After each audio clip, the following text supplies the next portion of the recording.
everybody, and welcome into Jimmy John's Field for this Thursday night matchup between the Utica Unicorns and the Eastside Diamond Hoppers. It is Irish American Night presented by Diageo Guinness.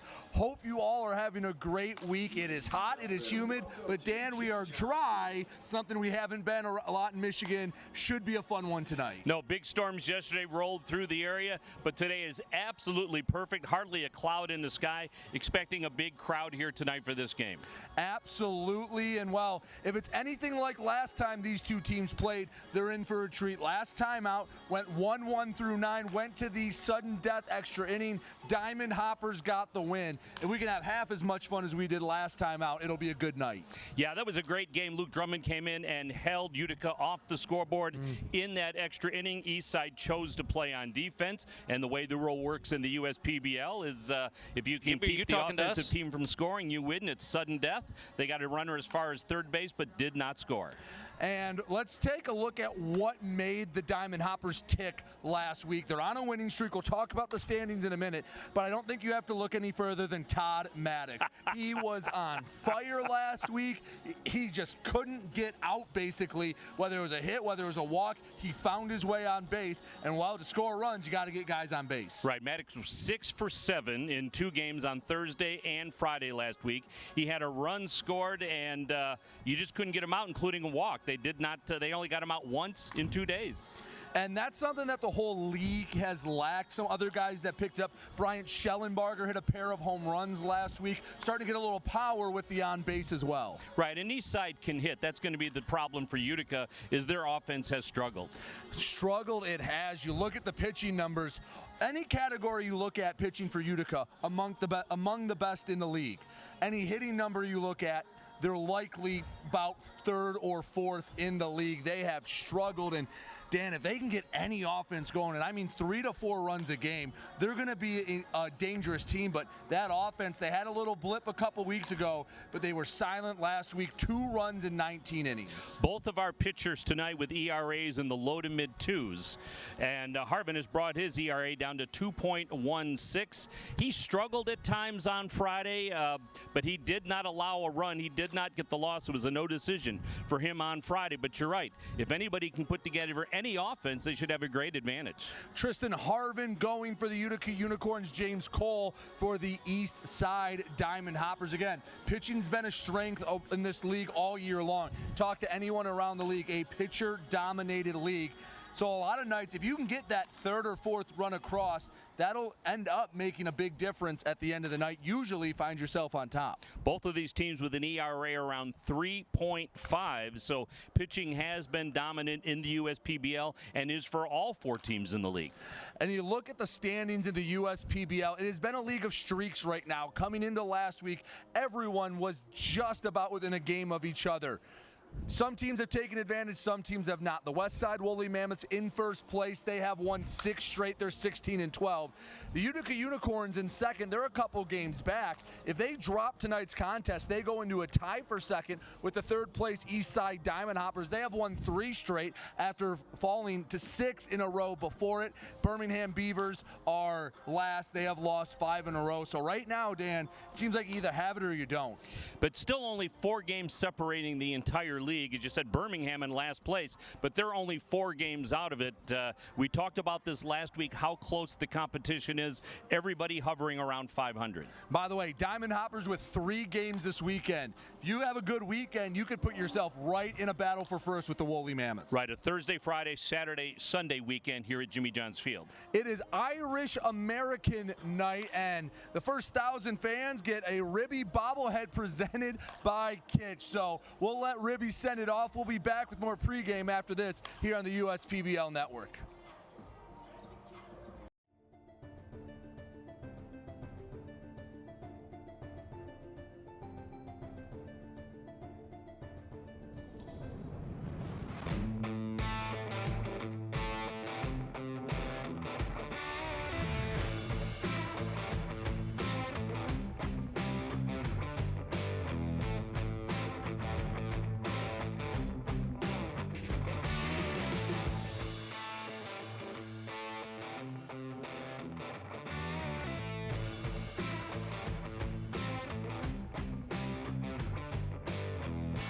There are many things you can rely on in this world, like a sunny day brightening your mood, your mom baking the world's best apple pie, and never a dull moment in running your business. And when it comes to time-consuming HR tasks, you can rely on Tryon. Tryon can handle payroll and taxes, employee benefits, and more, so you can stay focused on attracting and retaining the best talent. With Tryon, you don't have to grow it alone. Visit RelyOnTryon.com. You can always rely on Tryon.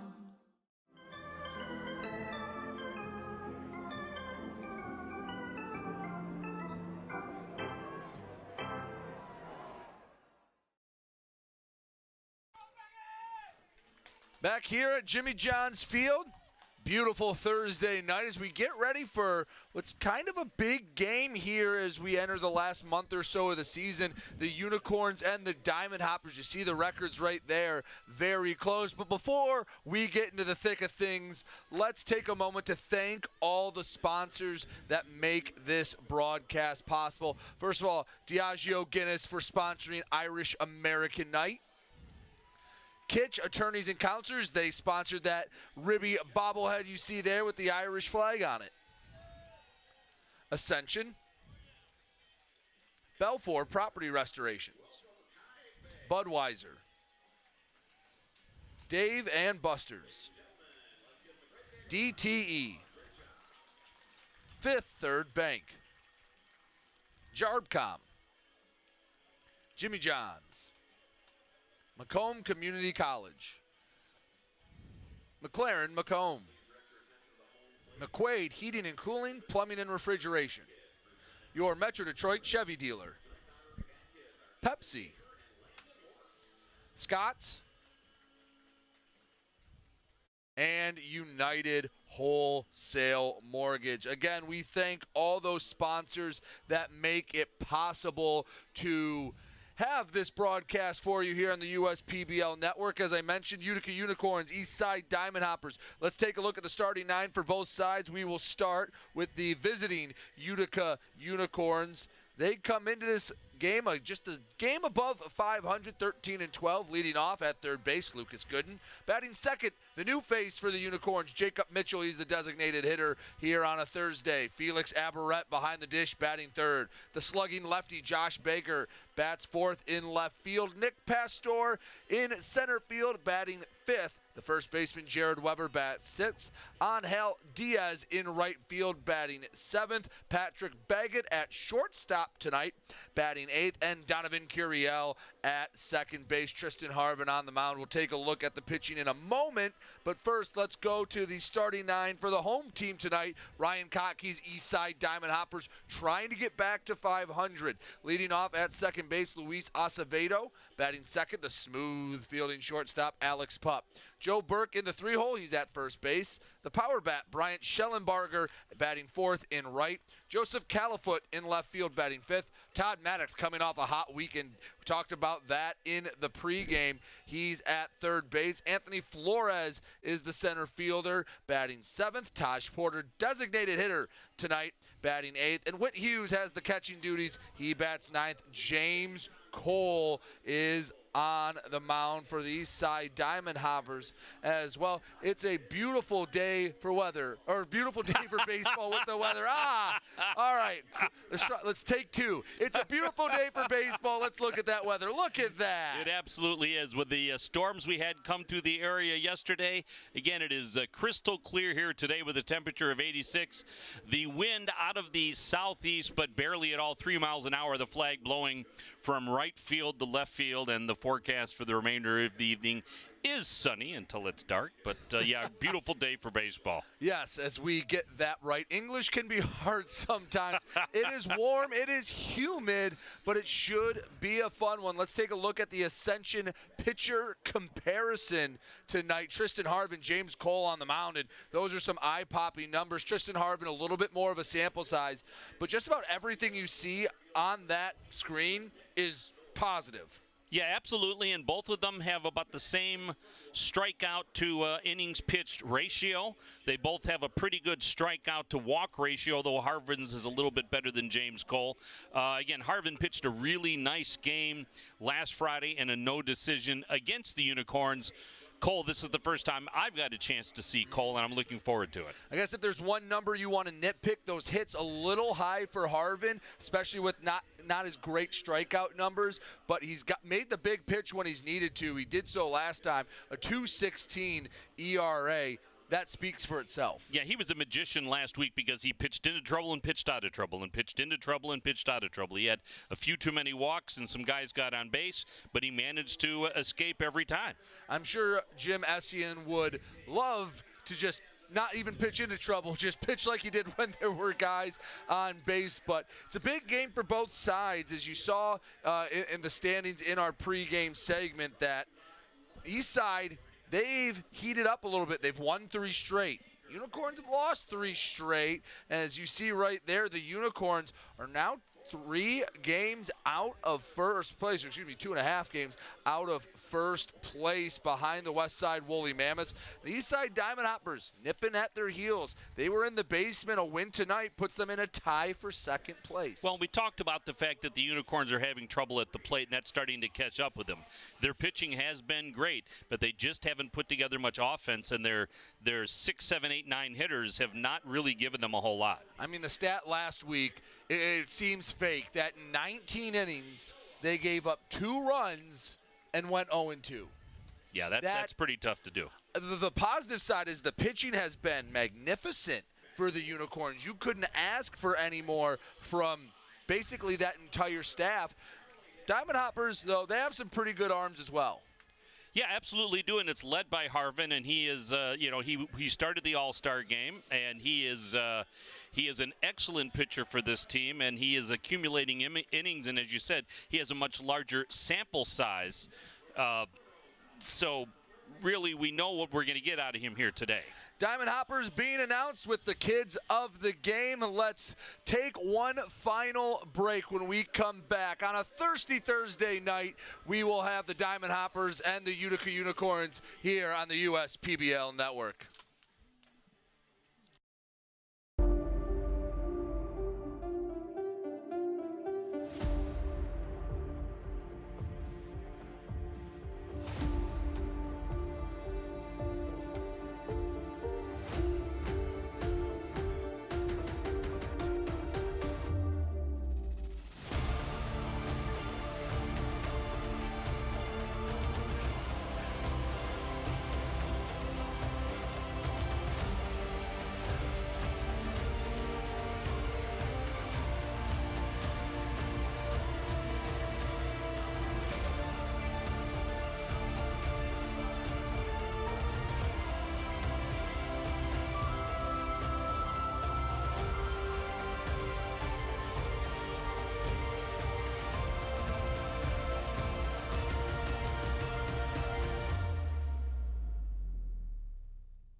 Jimmy John's Field is the perfect venue for birthday parties, summer picnics, company outings, and provides the best entertainment in Metro Detroit with great baseball all summer long.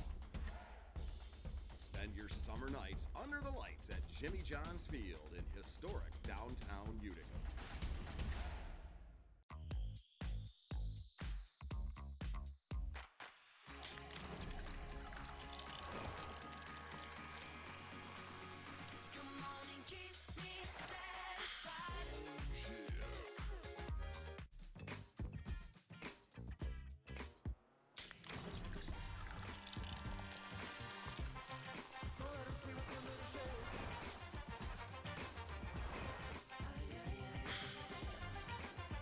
You hear about the promo that Jimmy's John's got going on? 5 off 20? How they pulling it off? Magic? You got David's Copperfields in there? Show yourself, Copperfields! Jimmy John's. $5 off orders of 20 or more.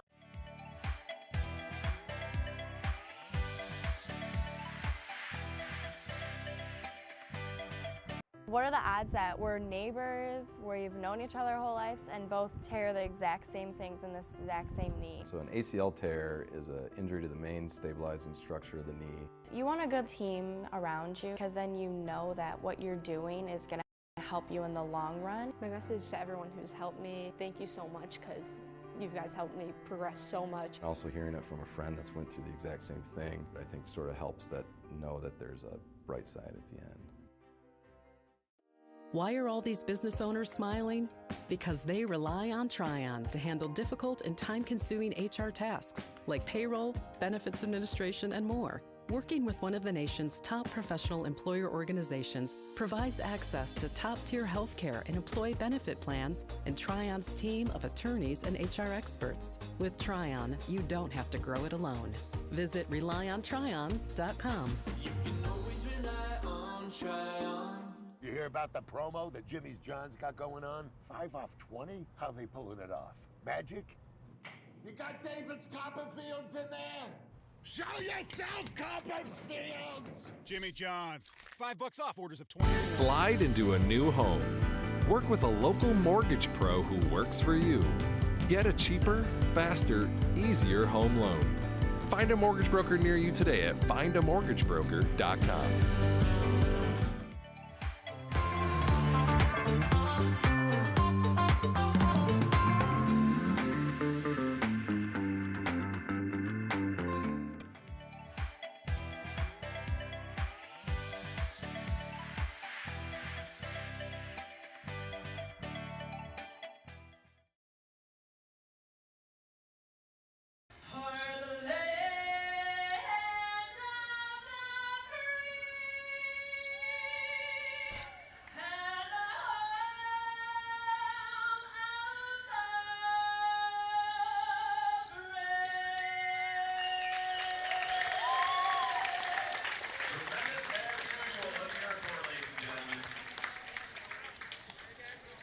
National anthem, both the Irish and United States national anthem sung by the lovely Vanessa Carr here at the Jimmy John's Field, the USPBL's Irish American Heritage Night. Brady Beaton alongside Dan York. And Dan, you know, I'm just excited to get back in here. Had the week, the first few days of the week off away from the ballpark, and well, if it's as any fun as the last time these two teams met, we're going to have a good night. Right, the last two times these teams played was against each other. Last Friday, a game that you and I did together. Again, a very exciting extra inning, sudden death victory for the Diamond Hoppers, and a game that the Diamond Hoppers did not score until late in and caused that extra inning matchup and a walk-away win for Eastside, but a very, very enjoyable game last week. Let's take a look at how the Eastside Diamond Hoppers defense will look tonight behind left-handed pitcher James Cole, as always presented by Three Dimensional Services. Dan, what are the Eastside Diamond Hoppers going to look like tonight? In left field will be Joseph Califoot, Anthony Flores in the center, and Brian Schellenbarger, the power-hitting right fielder, number 25 in right. Alex Pupp at short, Luis Acevedo at second base, Maddox, who is just hot as can be at the plate, at third, Joe Burke at first, Cole on the bump, and Whit Hughes behind the plate. Say that infield for the Diamond Hoppers, especially up the middle. Boy, are Pupp and Acevedo smooth. They can get to a lot of ground balls going up the middle. And Pupp moved up in the batting order after a good weekend, or a good week last week. He's been up and down. He started as the leadoff hitter. Was struggling when he went down to the 9 spot. He was actually a little surprised. He said, well, I was expecting it a little sooner. Started to find the rhythm last week, got a couple of hits, and has moved up to that 2 spot. There you see James Cole, the lefty, trying to keep this winning streak alive for the Diamond Hoppers. He has 16 strikeouts in 24 innings, so not overpowering, but a very good strikeout ratio. And throwing from the left side, I guess the old cliche is the crafty lefty. There you go. As you look at Cole, get his last warm-up pitch in. He'll come at you with a pretty traditional 5-pitch mix, both a 2- and 4-seam fastball. He's got a curve, a slider, and a change. So just about as traditional of a mix as you can get. And opponents only batting .212 against him, so obviously he's been effective. Found a way to miss barrels as Lucas Gooden comes to the plate, up to bat. Hitting just a bit above 250. been one of the better bats in the Unicorn lineup. Lefty-lefty matchup to get us underway. First pitch fastball at 88 gets us started here on a Thursday night. Gooden with an 819 OPS, so above average. Does have some pop. Has had a couple of home runs. Extra base hits have added to that. Breaking ball in the dirt, 1-1. Flores shaded way over towards right in center field.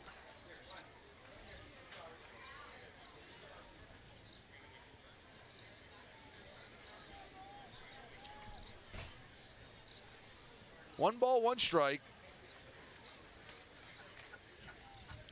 Cole comes set, delivers. Ooh, looked like he caught the edge of the zone. Home plate umpire does not want to give it, and Gooden gets rewarded for the take. 2-1.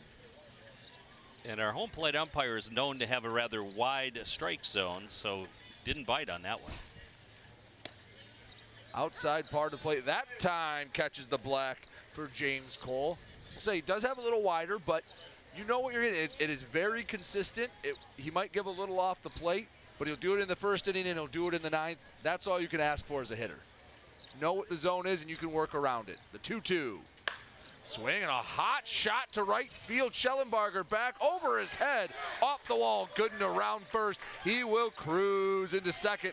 Lead off double for Lucas Gooden. He smacked that one. Yeah, Gooden got every bit of that, and Schellenbarger really didn't have much of a shot at it. Schellenbarger took it off the outfield fence and fired it in quickly. Held Gooden to a double, but a nice shot from Gooden to lead off the game. 99 miles per hour off the bat. Well, the breeze is blowing slightly, and I mean slightly in from right field. That might have been the difference between that ball hitting off the base of the fence and landing on the hill. But like you said, it's barely blowing. Jacob Mitchell swings at the first pitch he sees in the USPBL. Right, Jacob he's a brand new player to the league. Is from Harker Heights, Texas. He played his college ball down in Texas and spent a little bit of time in the Pecos League before coming here as the 0-1 called strike. So he's found his way to the Unicorn lineup, and Jim Essien and crew hoping he can inject a little bit of life and be a bat at the top of the order in college. He ended his career hitting over 300. And a lefty versus lefty in this situation. Gooden also the lefty, but saw what he did. He's off of second. The 0-2 from Cole. Trying to nibble at that outside corner. Not getting it. 1-2. That was not much different than the original pitch that he got a strike at. That was pretty close. Trying to settle in, see where he has to go to get that strike call. 1-2 still ahead in the count. Unicorns, with all their offensive woes, would love to strike early. Breaking ball away, 2-2. And as you said, Cole just seeing what he can get away with. Trying not to let anybody barrel one up.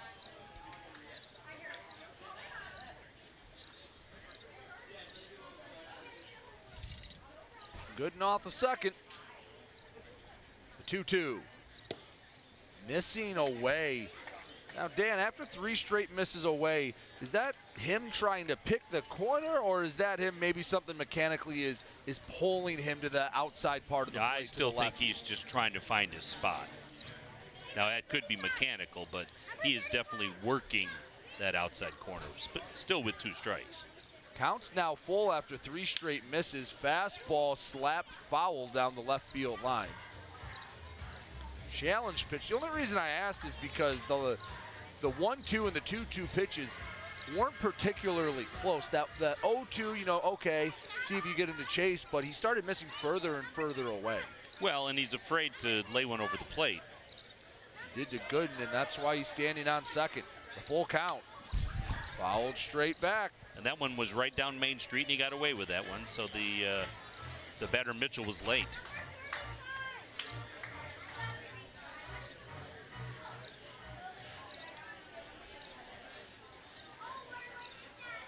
Mitchell staying alive in this at-bat. Cole looking for the put-away pitch, the offering.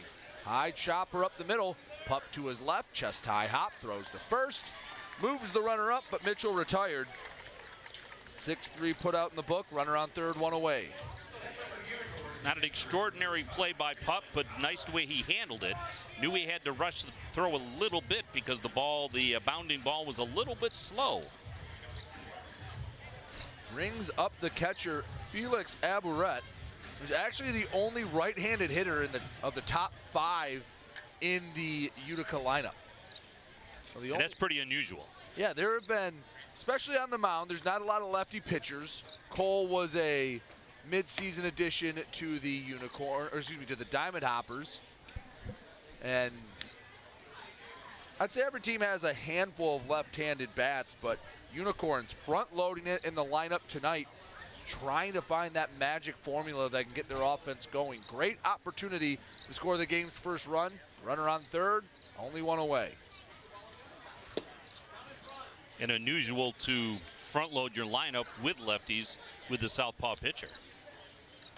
Well, Gooden showed that, well, the trust was rewarded going against the lefty. 2-0 to Aburet. Right now, he's just thinking do a job. Infield playing back, so a ground ball anywhere should score the run. On a 3-0 count, Felix Aburet's probably thinking walk at this point. Now this time it's mechanical. You can tell he's just not finding his spot.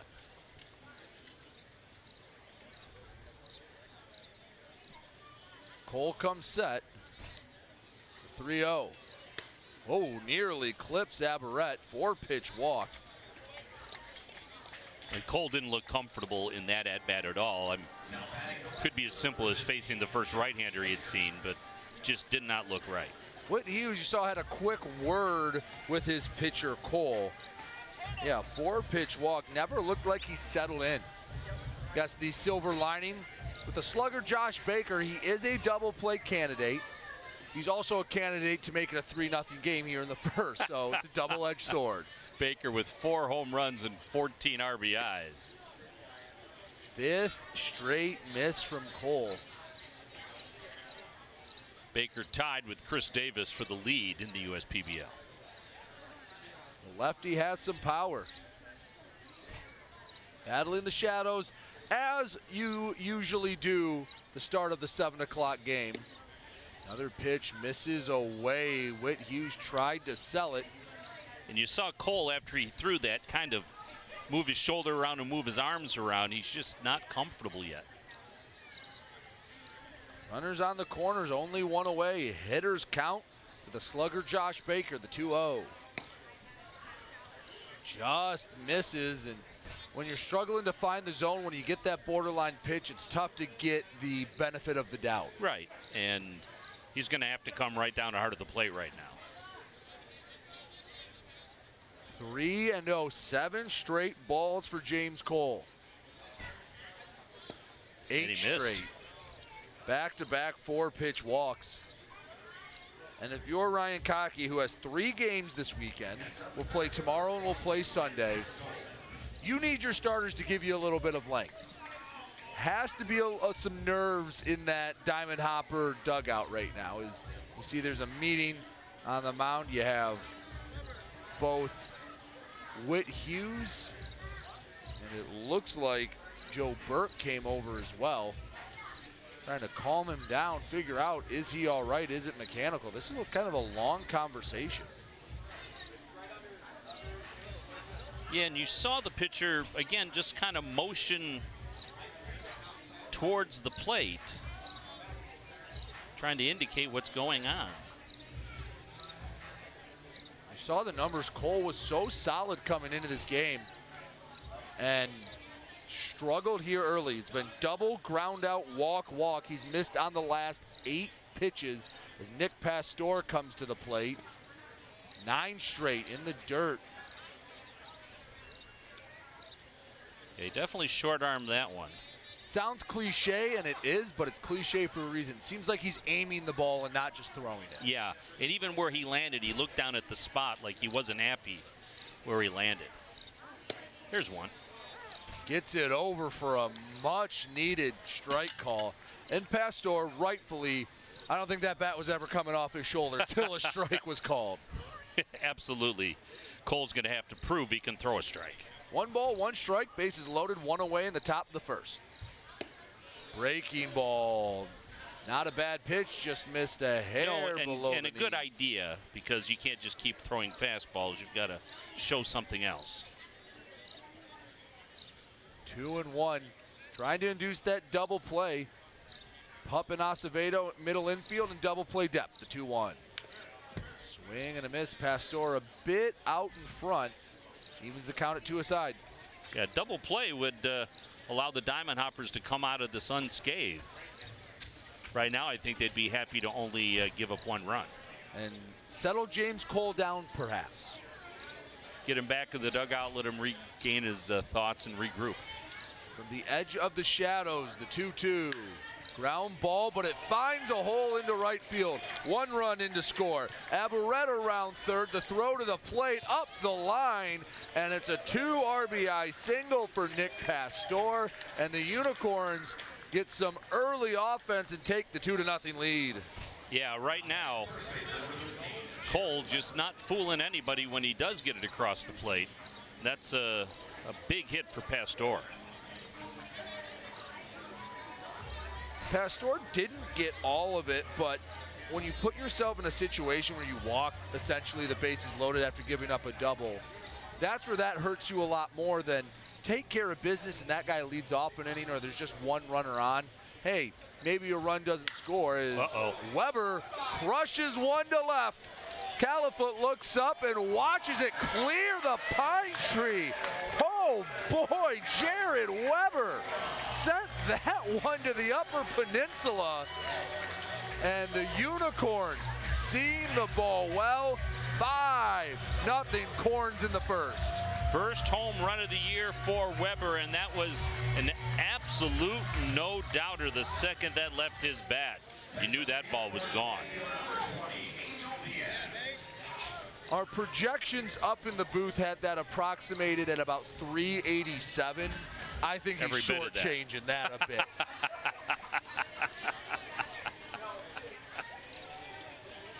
Angel Diaz comes up. He gets under this one. It's high but not far.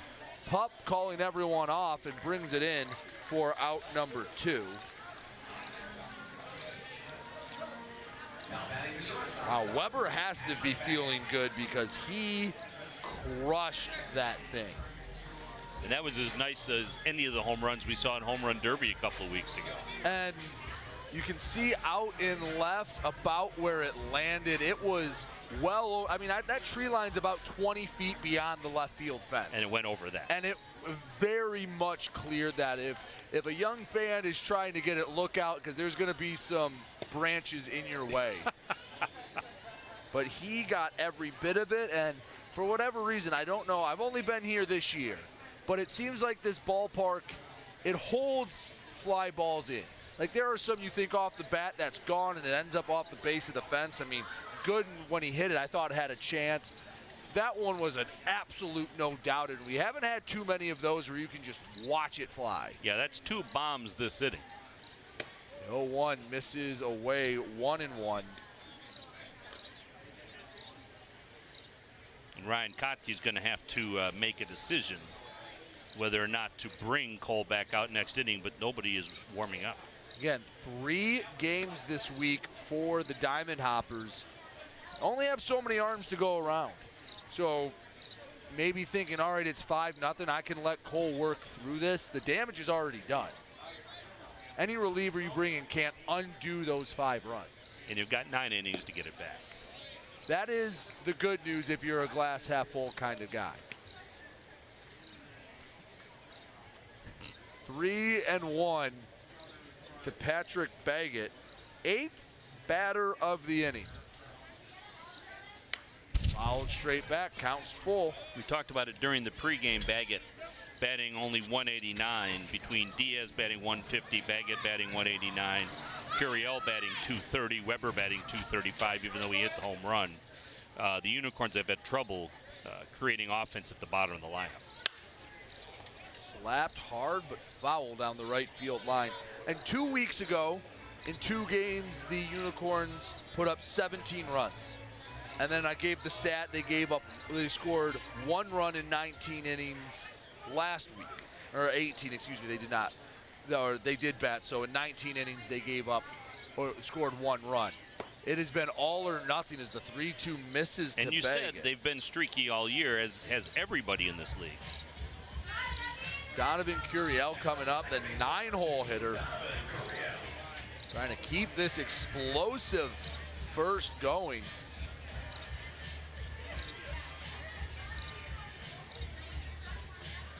Yeah, nothing that Cole has done this year led you to believe this would be the outcome of the first inning.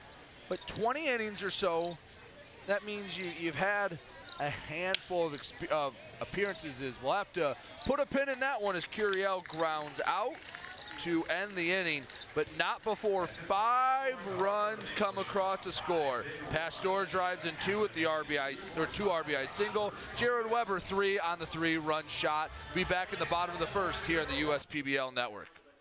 They call me Prospects. Since the day I was born as a diver's watch, the challengers of the world have taught me many things. Life is not a numbers game. It's about challenging ourselves. No matter what happens, just follow your heart. These pioneers drive our generation forward. Not by setting records, but by never giving up. Keep going forward. Prospects. Available at Lucido Fine Jewelry. At Ascension, Michigan, we're committed to being your first choice for healthcare. Our nationally recognized heart program is the leader throughout Michigan in minimally invasive heart valve procedures. For joint replacement, spine, and cancer care, patients choose our specialists for advanced care and treatment. And we also excel in the things that can't be measured. Listening more closely, caring more compassionately.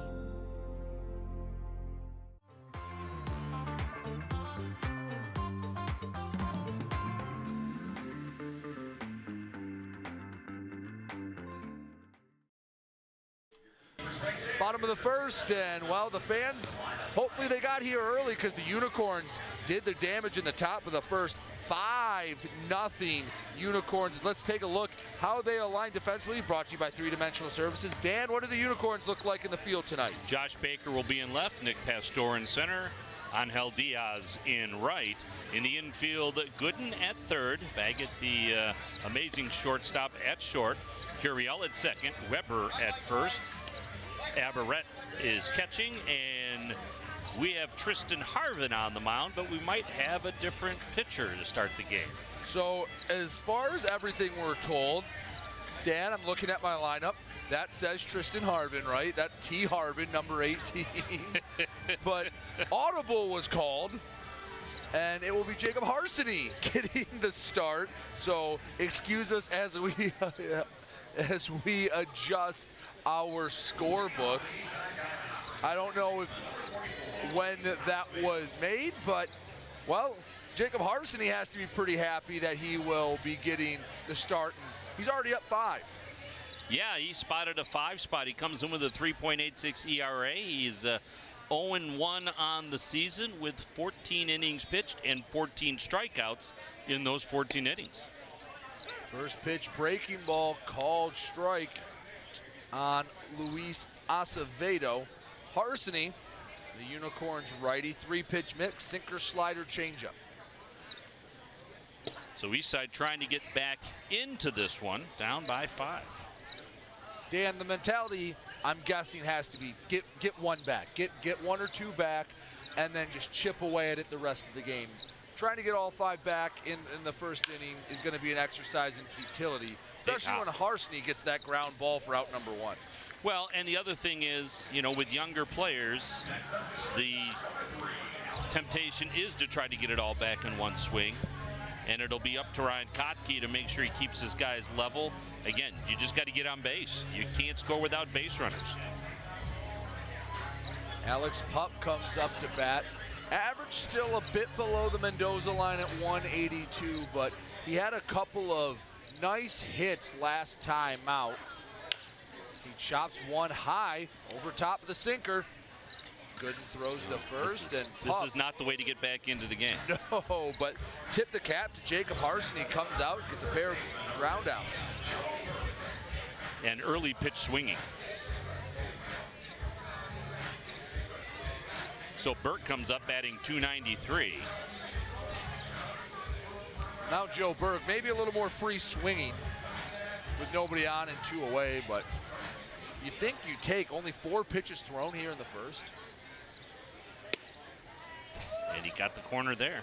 91 on the gun with the sinker. Burke with 4 home runs and 20 RBIs, so he can get you on the board in a hurry. Looking for a gap shot here. Slider away. 1-1. Yeah, no explanation to us as why Harsany is in there instead of Harvin. In a way, Harsany again, probably very excited to get a 5-run cushion. Talk about run support. Absolutely.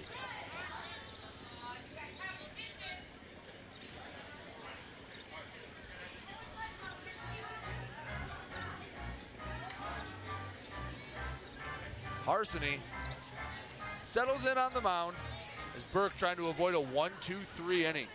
1-2.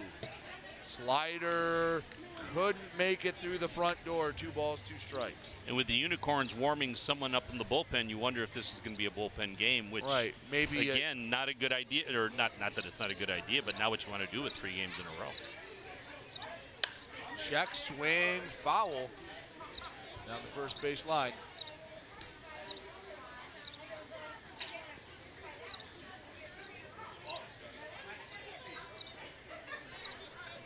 Outfield straight up, infield also. Harsany looking for the put-away pitch, and that's exactly what he gets. Swing and a miss, 91 on the sinker, and we played an inning, 5-0 Corns. We head to the second on the USPBL Network. Slide into a new home. Work with a local mortgage pro who works for you. Get a cheaper, faster, easier home loan. Find a mortgage broker near you today at findamortgagebroker.com.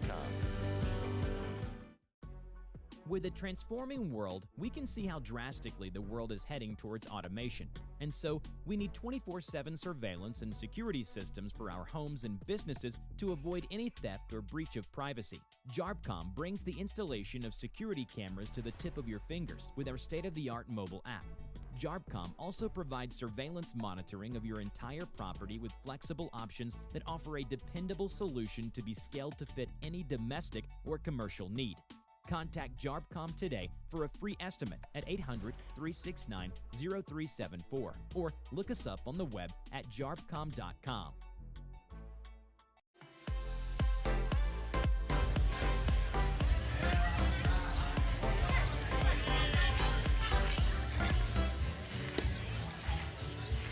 Top the second, and well, the Unicorns all smiles tonight. Irish American Heritage Night, presented by Diageo Guinness, and well, it was a roaring start for the Unicorns. 5 runs scored in the top of the first inning. Dan, they turned the lineup over here in the second, hoping for similar results. And Cole back out there for the second inning. No action at all in the Eastside bullpen.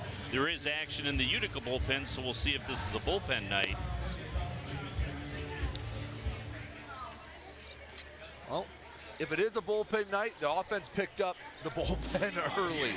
Looking to pick them up again as Lucas Gooden comes up. He doubled his last time up.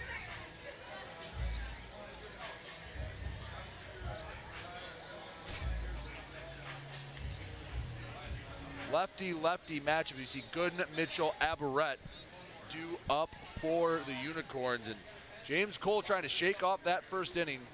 First pitch breaking ball bounces off of home plate. He keeps looking at his landing spot. Don't know if maybe the dirt's soft there. He's been farming it. Yeah, I'm not sure, but he's not happy with his landing spot for sure. Cole is a bit taller, so he might land further out than we saw Harsany.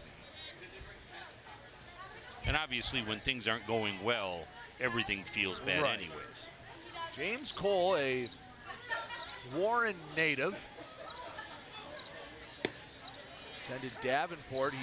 He's listed at 6'3", 235. So, and a lot of that is his legs, so he'll have a longer stride. Maybe it's a bit soft. I'm not sure. Haven't really had a problem with a landing spot or anything this year. 2-1 to Gooden. Nips the corner. 2-2. Yeah, I watched him deliver that, and it doesn't look, the only rut there is the one that he's created with his spikes. I mean, I can't tell the exact contour of the mountain from here. Right. But he doesn't look to be falling into a hole or falling after his delivery. Fastball missed away, counts full 3-2.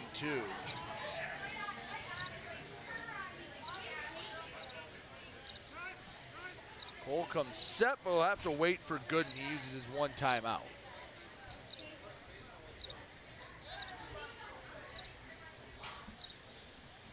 And now some stirring in the Diamond Hopper bullpen. 3-2 misses away.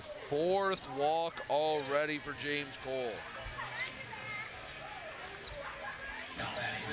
Looks like that is Irwin warming up in the Diamond Hoppers bullpen. And unless Cole can settle this down, he might be asked to stretch out a little bit and eat up some innings. Jacob Mitchell comes up to bat, the left-handed hitting DH, grounded out in his first USPBL at bat. Not a bad pitch. Called ball again. But as you said, you don't get the benefit of the doubt when you're struggling. Absolutely. You fill up the zone. Hey, miss off the plate by an inch or so, maybe you get the benefit of the doubt, but not tonight as Mitchell hits one hard into right field. The 4th hit of the night by the Unicorns, and there's runners on first and second. They're picking up right where they left off. And Mitchell's first hit in the USPBL.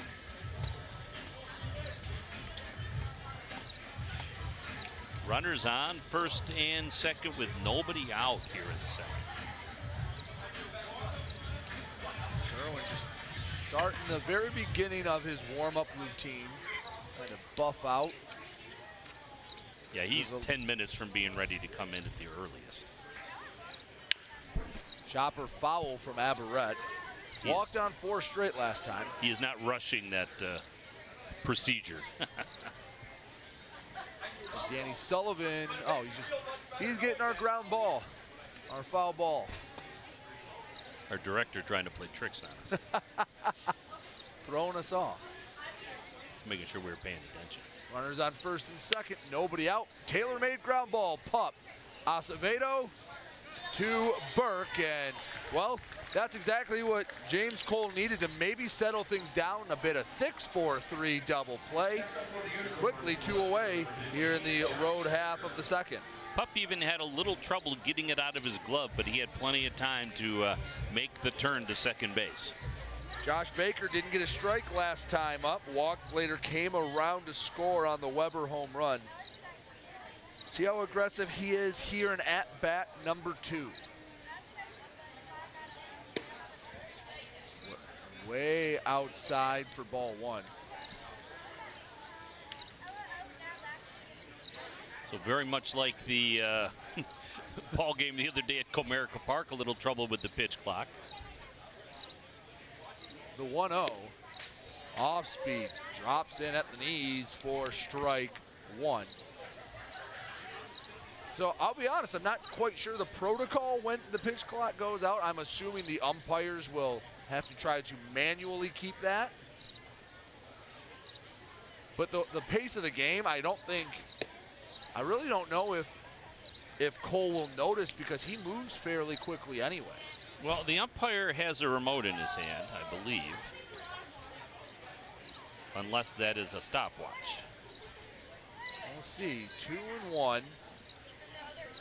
So I don't think the umpires have even noticed that it's not on. Uh-oh. Baker with a fly ball deep to right field. Schellenbarger sizing it up, and he brings it in. Wow. At the track. That slight wind blowing in from right has robbed us of a couple home runs. Unicorns threaten but do not score. Head to the bottom of the second. Still 5-0 here on the USPBL network. Check your checking. If your account doesn't get you pumped, amped, or geeked, make the switch to Genius Checking from Genesis Credit Union. It's just genius.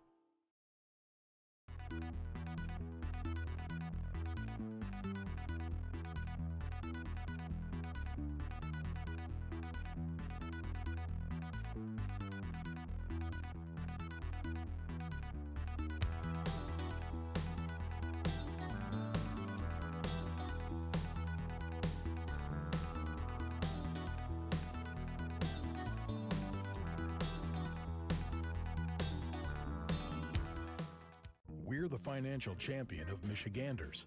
Whether you're a goal-getter or dream chaser, an empty nester, or up-and-comer, anyone in Michigan can bank with us. Michigan Schools and Government Credit Union.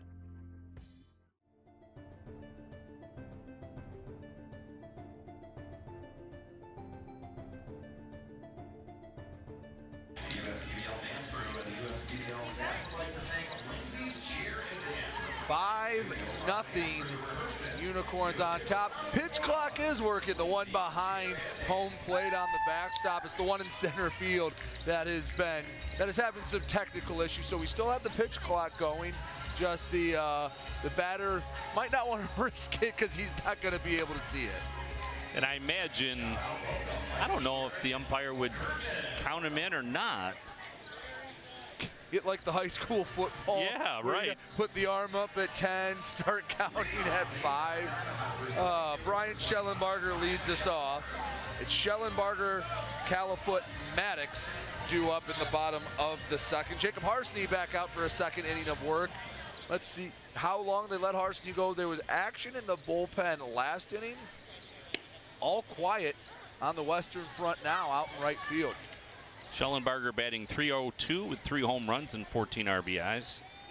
He's a big reason why the Hoppers are on their 3-game winning streak. The 0-1 ground ball, routine, chest high hop over to first and Baggett retires Schellenbarger. The Diamond Hoppers without a base runner. Down 3 ground balls, and well, that's what you expect from a sinker ball pitcher. Yeah, absolutely. And as you see JJ glowing handling, in the sun. And you can tell from the applause that JJ's on the field. But absolutely, you've got a sinker ball pitcher, and that's what he wants. He wants the ball in play. Sure, Joseph Califoot has some fans, but it's no match for JJ. 0-1 first pitch sinker. What did they say? What did W.C. Field said? Never work with kids or dogs? Right, you'll never be the star. 1-1 after the 0-1 misses. Califoot put a nice season together, hitting around 270, 1 home run. Worked a fair bit amount of walks. Is a hard ground ball right at Curiel. And Harsney playing to his strengths. 5 up, 5 down on 4 ground balls.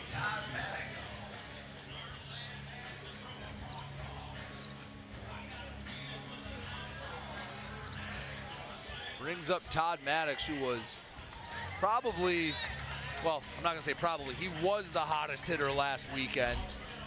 And hoping to carry that over into this week. They need a spark, a little shot of energy, if you will, on the Diamond Hoppers dugout. Yeah, he was 6 of 7, plus a walk, 3 for 3 in that game on Friday. And I wonder, because we don't know at what point Coach made the decision to go with Harsney instead of Harvin, so you don't know how much time he had to prepare, but obviously he seems pretty composed. Todd Maddox, the Winnsboro, South Carolina native, has to be feeling good. His numbers weren't looking great before last weekend, but with such a small sample size, a weekend like last shoots it up nearly to the average, nearly to 250, and the confidence has to be sky high. Almost took out the first base coach. Mike Rice has been in danger down that first base side a couple times. 1-2 to Maddox. There you see our pitch clock. Hey, we got it center back up field. and running. Great crew here at Jimmy John's Field. Didn't waste much time. The 1-2. Swing and a miss, but it gets away from It's going to be our Harsney. first base runner. It is. Maddox still strikes out and he still finds a way on base. So still no hits, but finally a base runner for the Diamond Hoppers. Brings up the speedy center fielder, Anthony Flores. Yeah, Flores batting .239.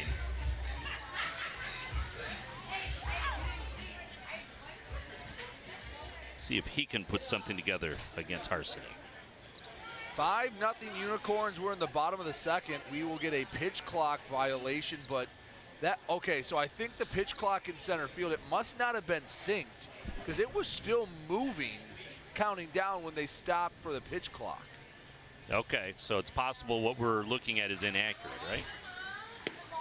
Somebody needs to get an eye on that and the one behind home plate at the same time. The field umpire is looking back the last 2 times it's reset to check because he just looked back again just off screen to the left. So I'm going to assume maybe when it came back on, not quite synced up. 1-1 on Flores. Breaking ball in on the hands. 2-1. You see that little device on the right side of his belt and in the left hand. 2 things that communicate with the pitch clock.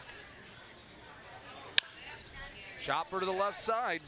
Gooden takes it the short way to Curiel, and despite the dropped third strike, Diamond Hoppers are retired. 5-0 Unicorns on top. Head to the third here on the USPBL network. Yo, we gotta clean this place up. So we gotta clean this place up. It's a mess.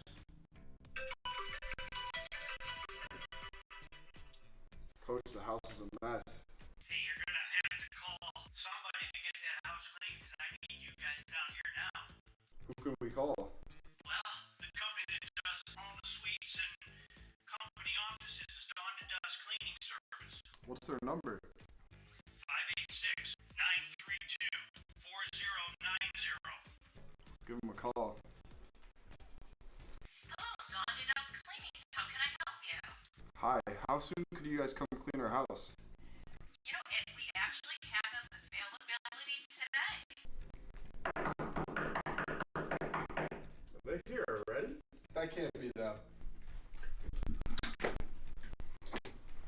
Hi, Dawn and Dust Cleaning. We're here to clean, so you don't have to. You guys got here quick. Come on in.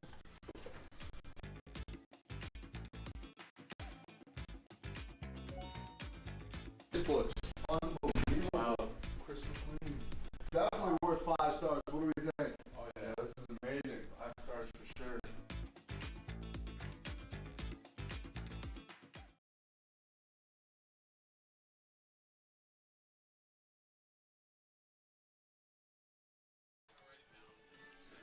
Back here at Jimmy John's Field, you see some of our Irish dancers for the night on Irish American Heritage Night. And there have been, well, all types of Irish festivities. We had some bagpipes in the pregame. As I mentioned before, the Irish national anthem was sang. Also pregame, we've had a couple different dancers out there. It's been done up for the Irish folks in Utica. Oh yeah, no, it's been a great time, and all of the activity surrounding the game. But the team wearing the green tonight not faring so well here on Irish American Night. Those ribby bobbleheads are going to have a frown on their face. Those are amazing, by the way. 5-0 Utica on top of the Eastside Diamond Hoppers. First pitch breaking ball misses. Pastor with a single his first time up. Drove in 2. Didn't get all of it, was just able to put it in between first and second. Ground ball just a little further to the left than last time. Acevedo easily retires Pastor, 1 up, 1 down. Next up, the first baseman, number 13, Jared. That's the easiest at bat that the pitcher has had, Cole. Got the pitch clock back up and synced. That's the one behind home plate. it would be behind a left-handed batter, so it's a little bit out of the way, but not too bad. It's also out of harm's way. The first pitch, nice breaking pitch. ball. Called strike at the knees, and Cole settling in a little bit despite there being action in the Eastside bullpen. James Cole, I think, is taking a deep breath and relaxed. Unfortunately for him, that first inning, he's had to pay for it. Well, they say there is no momentum in baseball as you look at strike two, and it just turns on, it turns off sometimes, and it's just turned on. I thought he called that first strike. Scoreboard in the ballpark has it at 1-1. Wave and a miss. And now it's only strike two now. Right. Okay. Jared Weber staying in the box. Again, put one. There is a creek behind the left field trees. I think that ball might be swimming. 1-2. Cole looking to retire the first two batters here in the third. Weak chopper. And he's just going with his off-speed stuff now. Gets Weber. And don't look now, but James Cole has retired the last four batters, has settled down nicely. And I think the biggest thing, Dan, throwing strikes. Right, and again, it's off speed. He's not just, he's not flailing away. He's not missing on the corners. He's throwing that breaking ball. He must have a lot of confidence in it. And when he did miss, it felt like it was either way off the plate or he was just throwing a get-me-over pitch. And the Unicorns made him pay for that. Right, and the one pitch he threw to Weber that they called the ball, I thought was a strike, so. Little low with the off-speed to start Angel Diaz. 0 for 1 tonight. Popped out into shallow left.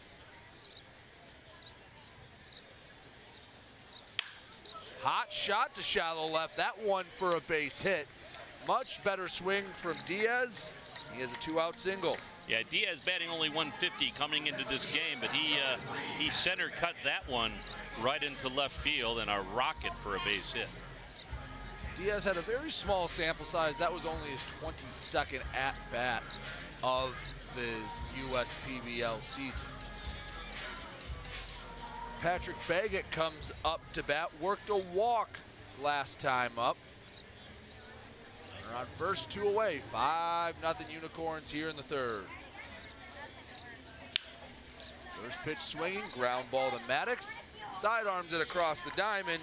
Despite the 2-out single, the Unicorns go down for what was their quietest inning, that ground ball out, the 5th, 3rd out of the game. And coincidentally enough, it goes 5-3 in the scorebook for the 5th, 3rd out of the game. 5-0 Unicorns. We are in the middle of the 3rd inning. And there you see JJ the Water Boy. He is sponsored by Michigan First Credit Union. And here in the middle of the 3rd, he always takes the water to our field umpire. Make sure they're hydrated, ready to go. And as always, rewarded for his efforts with a treat. A good boy, JJ, sponsored by Michigan First Credit Union. Everybody loves JJ here at the ballpark. Well, absolutely, he's a legend. If he brought me treats, if he brought me water, I'd give him treats. He's got to make sure he gets his treats before he takes it back. And there he is. Look how happy he is out to work. He get a little bit of time to play in right field, too. Hard at work.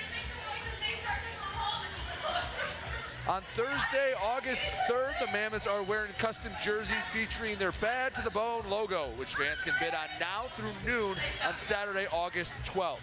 The auction link is 32auctions.com/BTTB. You see there on the left side, 32auctions.com/BTBB. 50% of all proceeds from this online auction will benefit the Michigan Special Olympics, our state's largest sports organization for people with intellectual disabilities.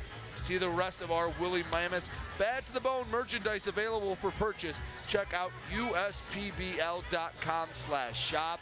And Dan, I have to say, the Bad to the Bone line, I guess, of all their gear is maybe the sharpest looking stuff here in the USPBL. Yeah, that's very, very sharp. I like that a lot. I would almost want that to be their full-time logo. The Mammoths, I mean, that's a That's a pretty cool logo. I like the one, just the I guess the skull and mammoth crossbones just on a black t-shirt. That looks pretty cool. That's intimidating. And a lot of great merchandise are available through the USPBL. I mean, they have some slick looks. As you see, Taj Porter comes up, Whitney Hughes, Luis Acevedo do up. The orange and white are a unique look for the Diamond Hoppers, but they pull it off well. Oh, I love the orange and the green together. 5-0 Unicorns in the third. Again, Porter, Hughes, Acevedo, as the Diamond Hoppers still looking for their first hit of the game.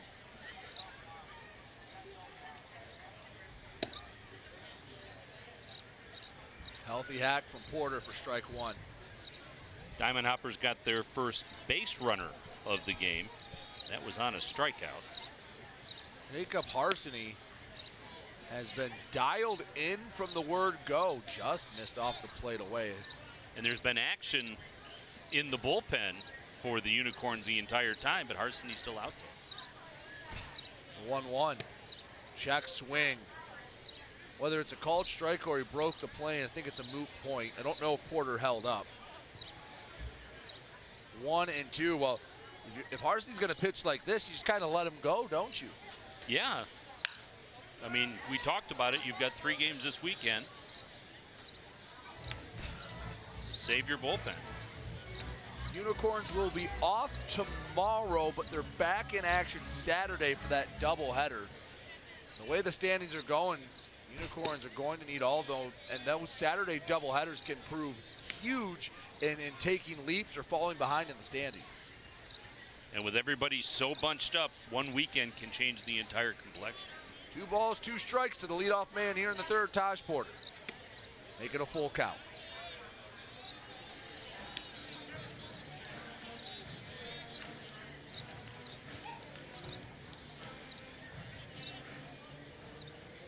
This is probably the first 3-ball count. Harsany has not had to struggle through a lot as he walks Porter on the payoff pitch. Next up, the catcher, number 24, Whit Hughes.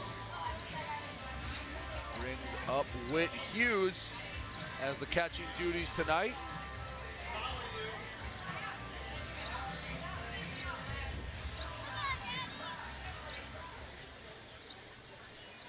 Harsany had to pitch out of the stretch last inning, but not for long. First pitch, just a bit high on Hughes. Not a bad pitch from Harsany, especially to the taller Hughes. Swing and a miss. 88 on the sinker.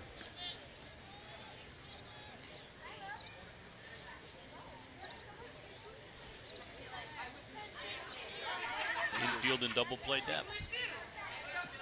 Expect that healthy dose of sinkers. The 1-1. Took a little something off that, but missed outside 2-1.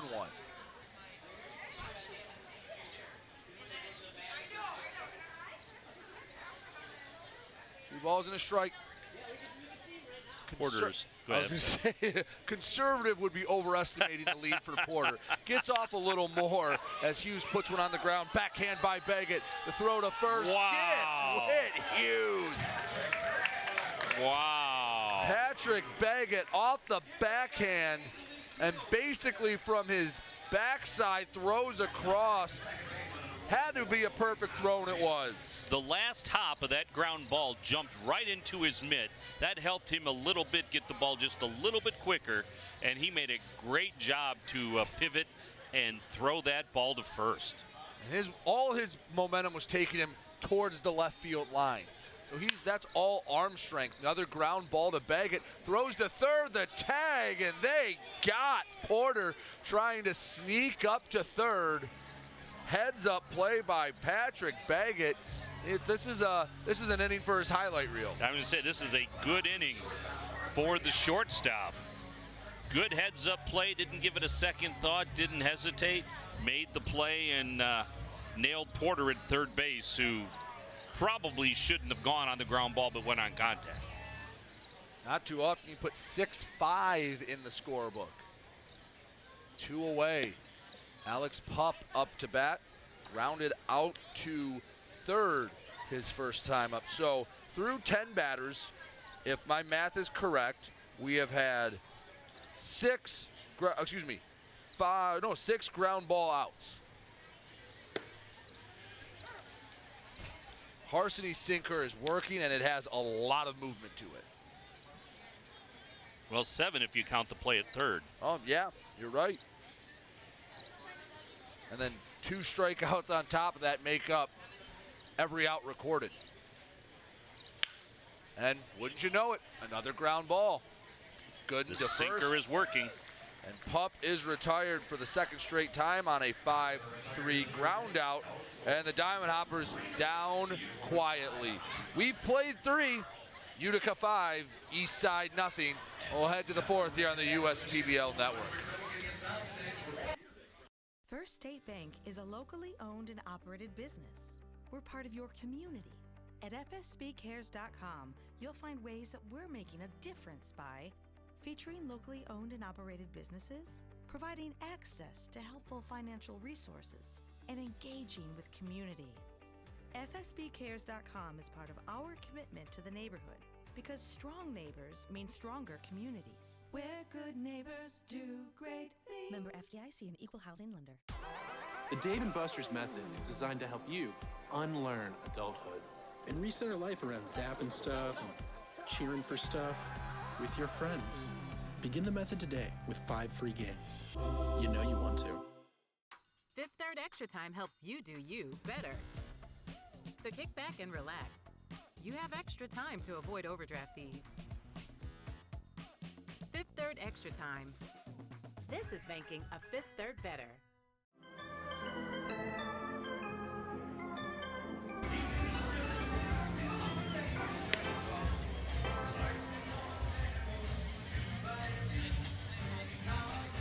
Sun just inching below the grandstands here at Jimmy John's Field. 5-0 Unicorns on top of the Eastside Diamond Hoppers. Pretty night in Utica. Yes, indeed it is. James Cole out for his 4th inning of work, and Dan, he's gotten better as the game's gone on. Now, don't get me wrong, that first inning was disastrous, but the second time through the order, he's given up 2 hits and 1 walk, and got a lot of weak ground balls. Yeah, and you had no reason to think he was going to get to the 4th inning. We figured his night was going to be cut very short, but he's gone to more off-speed stuff and just seems to be more comfortable. His body language just says he's more comfortable at the very least. And it could be, even if it's a subconscious thing, you're down 5, the pressure comes off a little bit. Sure. And you relax. You go, all right, well, might as well just throw. Nothing's been going well, and you take a little bit, maybe of that self-pressure off. But you're right, he has gone to more off-speed the last couple of innings, and it has paid dividends. 9-1-2 due up here in the 4th. Curiel Gooden-Mitchell. And when he misses now, he misses low. Before he was missing outside, now he's missing low. And that's fine. I don't think anybody, any manager or pitching coach, if you're missing low, they're fine with it. 1-0 to Curiel. Popped up right over top of us in the press box. Curiel grounded into a fielder's choice the last time out. That ended the first, so he's 0 for 1 tonight.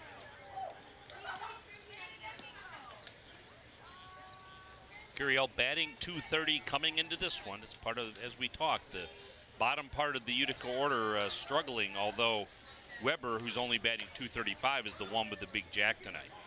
Slow ground ball to third, Maddox to first, and Curiel just couldn't quite get there in time. 1 up, 1 down. We've seen some pretty nice defense here tonight. Indeed we have, but look at the second time through the order for James Cole. That's a pretty nice bounce back.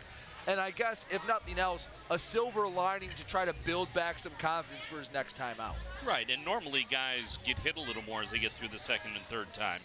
But he seems to have gained a little confidence, and again, this off-speed stuff is giving Utica trouble. Lucas Gooden yet to be retired, and an awkward pitch is I don't know if that was the landing spot we talked about, but that was, something was off there. Yeah, see, he's trying to patch that a little bit down there. He's looking at his cleat for a moment. 1-0 to Gooden. Lefty-lefty matchup. Fly ball left field, playable for Califoot. And quickly 2 away. Kind of an inside-out swing for Gooden. Cole has settled down nicely the last 3 innings.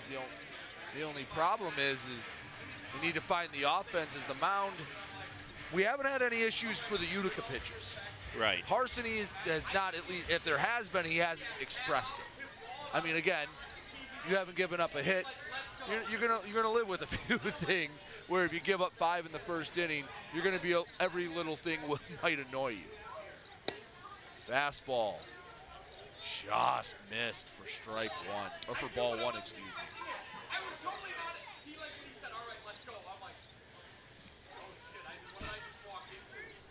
Cole will request a new Pearl. Surprised he hasn't asked for some extra dirt or a little raking action out there to straighten the mound out for him. Hot shot right at Acevedo. Heck of a pick, and Mitchell, all he can do is, well, wonder what if. An exasperated look for Mitchell as Acevedo makes a nice play to get us out of the top of the 4th. Diamond Hoppers looking for their first hit in the bottom of the 4th. 5-0 Corns here on the USPBL Network. You dreamed of starting a company, not an HR department, but your business has grown fast, and so have the complexities of payroll and taxes, benefits administration, and other HR functions. That's why your business needs a professional employer organization like Tryon Solutions. Tryon provides businesses of all sizes access to top-tier healthcare and employee benefit plans. With Tryon, you don't have to grow it alone. Visit RelyOnTryon.com. You can always rely on Tryon.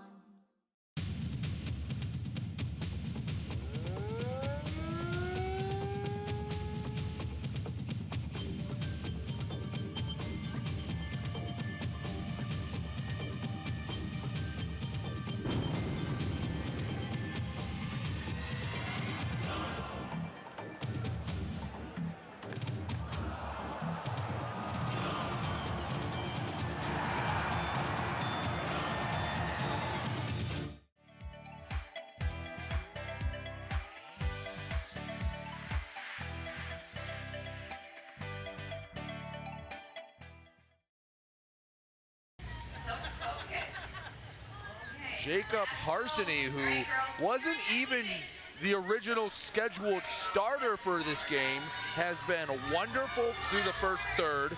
3 innings, has given up no hits, has walked 1, and has had the Diamond Hoppers in knots. They can't figure out his sinker. They've been over top of it all night long. No, that sinker has done everything he's wanted it to do. They've made weak contact. He only has 1 strikeout. And we said if you're a sinker ball pitcher, you pitch to contact, you want the ball in play, you want your infielders active, and that's what they've been. You know, some nice plays, a great play by the shortstop Baggett in the last inning for a play across the infield. We've seen stellar defense by both teams here tonight. Well, if there's any part of the order for the Diamond Hoppers that can try to jumpstart this offense, sending up 3, 4, 5 in the order can't hurt. It is Joe Burke, Bryant Schellenbarger, and Joseph Califoot. Would you look at that? A ground ball. The ground ball. Gooden over to Weber. And this is almost becoming a joke how many ground balls that the Diamond Hoppers have hit into. But it shows you don't have to blow guys away. You don't have to strike everybody out. You don't have to overpower everybody. You just have good movement on your pitch, good rotation on the pitch. And the result has been so far no hits. There have been 10 outs recorded. 9 of them on ground balls. Another 10 of them on ground balls. As Schellenbarger over top of it. That time he went with the off speed, but Dan, he's getting everything on the ground this inning. As a ball has not gone to the outfield, has it? No, and again, you look at his composure. he's not even breaking a sweat. He shouldn't be. He couldn't be more relaxed out there. If you're Joseph Califoot, you have to take this first pitch, right? I think so, but that's not what's been happening. They had to take that one. Missed low and in. And that's the double-edged sword when you're facing a pitcher that's getting quick outs. And you say, okay, I'll take a pitch. Well, if they keep pounding the zone, then you just put yourself in a hole. This time he did not. The 1-0. Good attempted pitch. Frame job. The umpires got a message for the dugout, maybe? Oh, no, he looked like he pointed back where the fans were. The dugout a bit farther down the line. That's interesting. I will say it was a decent pitch. Hey, a ball in the air, but it's going to go foul. Nearly, Irwin almost made a play. I was going to say, I thought he was going to get that. 2 balls and a strike. There you see Irwin. Trust us. a little deeper in the warm-up routine. 2-1. Misses outside.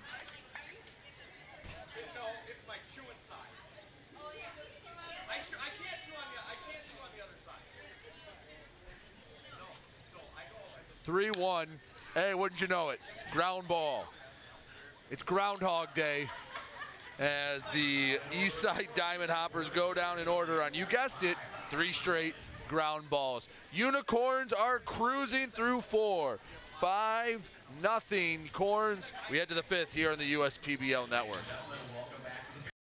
We build roads, bridges, wind farms and pipelines, schools to skyscrapers. Our members create monuments. We operate. We're the operators and mechanics behind the advanced heavy machines that move Michigan forward. We maintain boilers and HVAC. Our members run the complex heating and cooling systems that we all depend on. Our training is second to none, and safety is our priority. We are Operating Engineers 324, and we keep Michigan running. What are the odds that we're neighbors, where you've known each other our whole lives, and both tear the exact same things in this exact same knee? So an ACL tear is an injury to the main stabilizing structure of the knee. You want a good team around you, because then you know that what you're doing is going to help you in the long run. My message to everyone who's helped me, thank you so much, because you guys helped me progress so much. Also hearing it from a friend that's went through the exact same thing, I think sort of helps that know that there's a bright side at the end.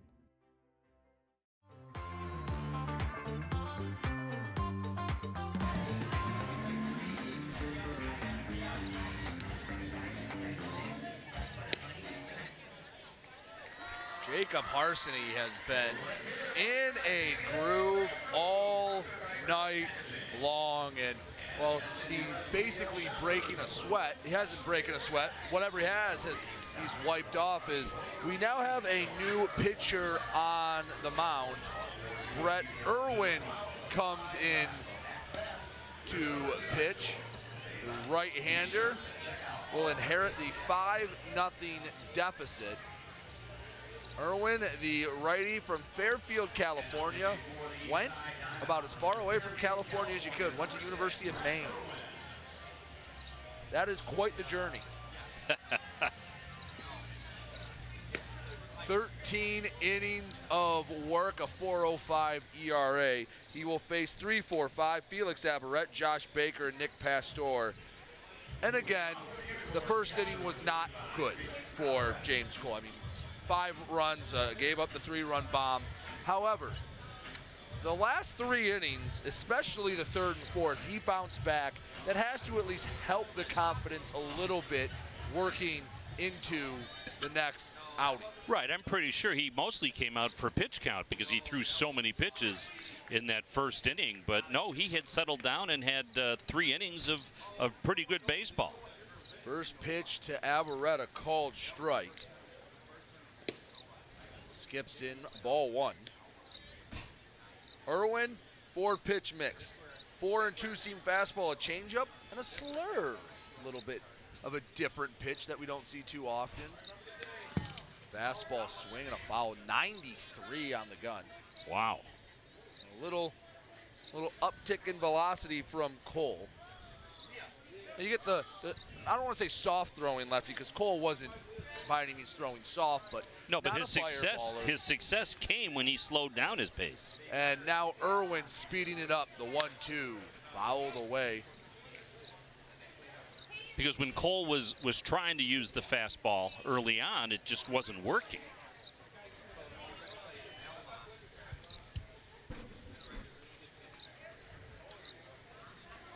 The 1-2 skips in again. Off-speed just looked like the slurve and maybe slipped out of the hand, a late release point, but skipped it in.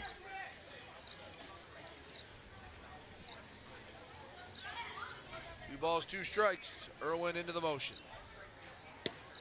Low and just caught the inside corner. You know what they say about assuming, Dan? I assumed that was a ball, but backwards. So did Aberrett. And a backwards K for Irwin. And a generous call to get us started. That'll bring up Josh Baker.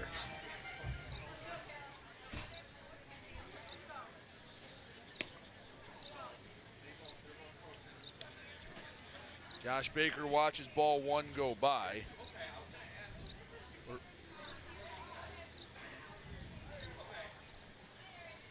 Irwin looks in an abbreviated windup. Fastball and on the hands, 2-0 to the power hitting Josh Baker. Yeah, we've seen this before. His body's kind of 3/4 to the plate when he begins his windup. And I talked about it when we had Carsey Walker on Saturday, one of the pitchers for the Unicorns, how even he uses, I guess, the modified windup however you want to call it, works almost from the stretch, as you don't see too many guys with the traditional windup anymore. And this is throwing a little bit more with your upper body than your lower body. You know, guys used to be taught that everything came from their lower body, but this particular delivery is a little more upper body. And I think the myth of you throw faster from the windup has long been dispelled. I mean, you go back, watch some guys, they're trying to build up as much, I guess, momentum as possible. You'll see some guys, and even starting to see some starters that almost pitch exclusively from the stretch. Well, you do see that. I don't know. I think the physics tells me that you should be able to get a little more, as you see that one bounce fouling out of play, you should be able to get a little more momentum from a full windup. But as you said, the proof is in the pudding. Guys are getting away from the windup. I mean, you'll see relievers at the major league level pump in 100 miles an hour, and all they do is lift their leg and deliver. And everything is from the stretch. And the one thing I do like about the stretch is there's less mechanically that can go wrong. And I think that's why you push some guys towards it, as you see this one popped up. Baker off the handle to the right side of the infield. Burke underneath of it. One first baseman, Baker in left field today, but pops out to the first baseman. Nick Pastor comes up to bat, and the last 6 Unicorns have been retired. After the 5 runs in the first inning, it's been rather quiet for them. In fact, since the first inning, 1 hit. First pitch to Pastor. That came in the third. Actually, 2 hits. 2 hits. Excuse me, yes. 2 hits. Diaz did have that 2-out single in the third. The 1-0. Took a lot off that pitch and found the outside part of the plate. Either way, 2 hits and only 3 base runners since that first inning. Remember, that second inning started off with walk single, and we up here we're kind of going, uh-oh. Here we go again. Yeah. Floodgates are still open, and to James Cole's credit, he bounced back very nicely. Picked up the double play, and that really helped. And then an outstanding play by Schellenbarger against the fence to catch a ball that was above the fence line. 3-1 to Pastor. Too far inside, and, well, of course, right on cue. The announcer's jinx Pastor always works. Gets on. Well, there's going to be some people really annoyed with us if the Unicorns keep pitching the way they do, talking about jinxes. I was thinking about that. Jared Weber up to bat. He had the mammoth shot over the left field fence. First Big pitch. secondary lead at first for Pastor. That was a called ball one. Not a bad pitch from Irwin.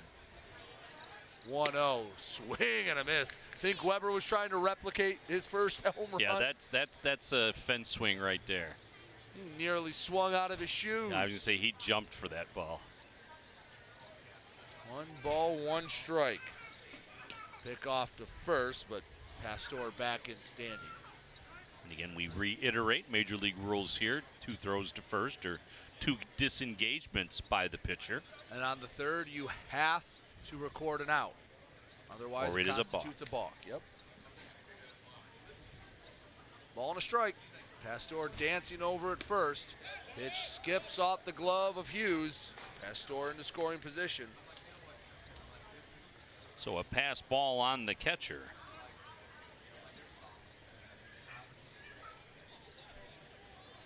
$5-0 Unicorns in the 5th. If you're just joining us, all 5 Utica Unicorn runs came in the first inning. It was a 2 RBI single from the man on second, Pastor, and a 3-run shot from the man at the plate, Jared Weber. And those are the only runs in the game for either team. Since that home run, there have been 2 total hits in the game. 2 balls, 2 strikes, 2 away, runner on second. Pitch to Weber, and an overpowering fastball at 91 has Weber swinging through it for strike 3. We head to the bottom of the 5th. Hopper's looking for any sort of life on offense. You're watching the USPBL Network. Ladies and gentlemen, boys and girls, once again, please welcome to the field, Shannon Irish Dan. How do these business owners find the time for peace of mind? Because they rely on Tryon to handle difficult and time-consuming HR tasks like payroll, benefits administration, and more. Working with Tryon, one of the nation's top professional employer organizations, provides access to top-tier health care and employee benefit plans and its team of attorneys and HR experts. With Tryon, you don't have to grow it alone. Visit RelyOnTryon.com. Always rely on Tryon. Fifth Third Bank. Yeah, it's a quirky name. But here's the thing. 5/3 equals 166.7%. So we put 166.7% into everything we do. Like automatically getting you your paycheck up to 2 days early. Giving you well-deserved extra time to avoid overdraft fees. And helping you borrow from your future self. This is banking a Fifth Third better.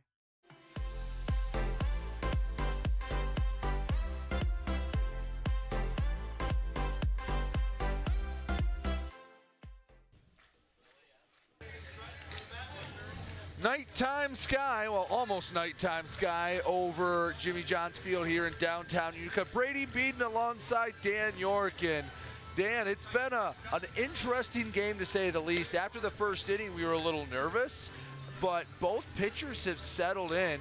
Jacob Harsany, again, was not the scheduled starter and has gone 4 innings, has walked just 1 batter. The only other batter to reach was Todd Maddox on the dropped 3rd strike, and he's been wonderful in the starting role. No, and there you see the zeros all the way across the board. We talked about how composed he looks, how his sinker is working, how almost everything has been a ground ball out. There's only been 1 strikeout, not a single fly ball out in this game. Maddox, Flores, Porter due up. Coming into this game this year in the USPBL, Harsany had thrown 14 innings and had made 1 start. He had 8 appearances, so his average appearance went less than 2 innings. And now he's thrown 4 innings, hasn't allowed a hit yet. Todd Maddox trying to break that up. The breaking ball misses low, 1-1, but hey, sometimes you catch lightning in a bottle and you ride with it, and that's what Jim Essien, Nick Caruso, and their staff are doing. We talked about the fact, as you see Maddox up there, he had an incredible weekend last week as he looks at the strike. When he was 3 for 3 in the Friday game, he had a couple of hits in the Thursday game. He was 6 for 7 over the 2-day period. And right now he's been unable to do anything against Harsanyi. Count still 1-2, and I guess the best word for Harsanyi, or one of the best words, is economical. Coming into this inning, he had thrown about 10 pitches an inning. What happens when you don't have the strikeouts, but you get those soft ground balls, the 1-2. Fouled away. Yeah, because you look at guys like Justin Verlander, who had a lot of strikeouts, but they threw a lot of pitches in every game. And then again, you go back to sinker ball pitchers like Glavine and Maddox, who didn't throw a lot of pitches because they put the ball in play. They weren't out there to strike guys out.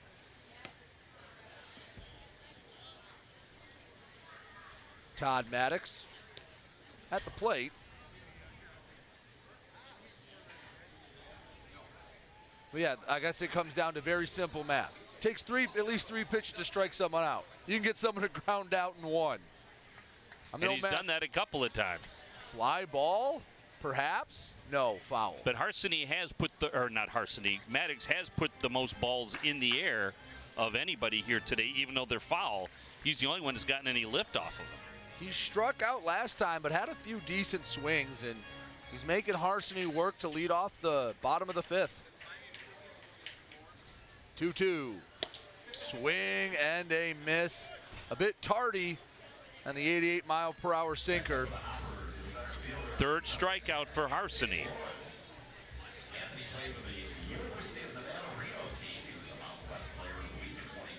Anthony Flores comes up to bat. See the tree line behind the Jacob Harsanyi here at Jimmy John's Field. But Harsanyi wears down Maddox. Flores grounded into a fielder's choice, and Flores showing bunt. I'm sure that'll spark a little debate between some baseball purists and some. It might spark a little debate amongst the boys after the game too. Hey, you're trying to win a ball game. You have not hit him well at all. If you think that's the best way to get on base, go for it.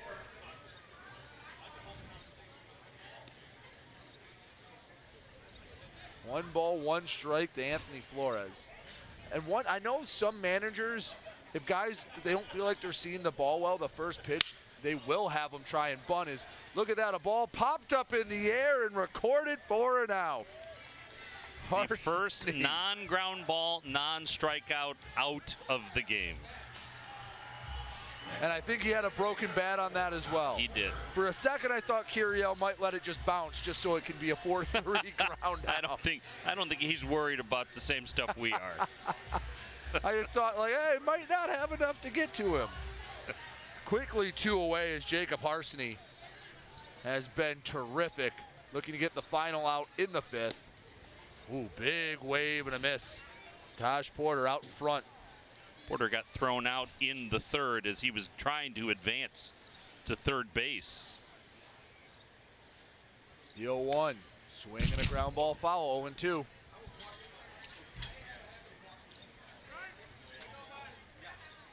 Porter steps out, tries to recompose himself, uses his timeout.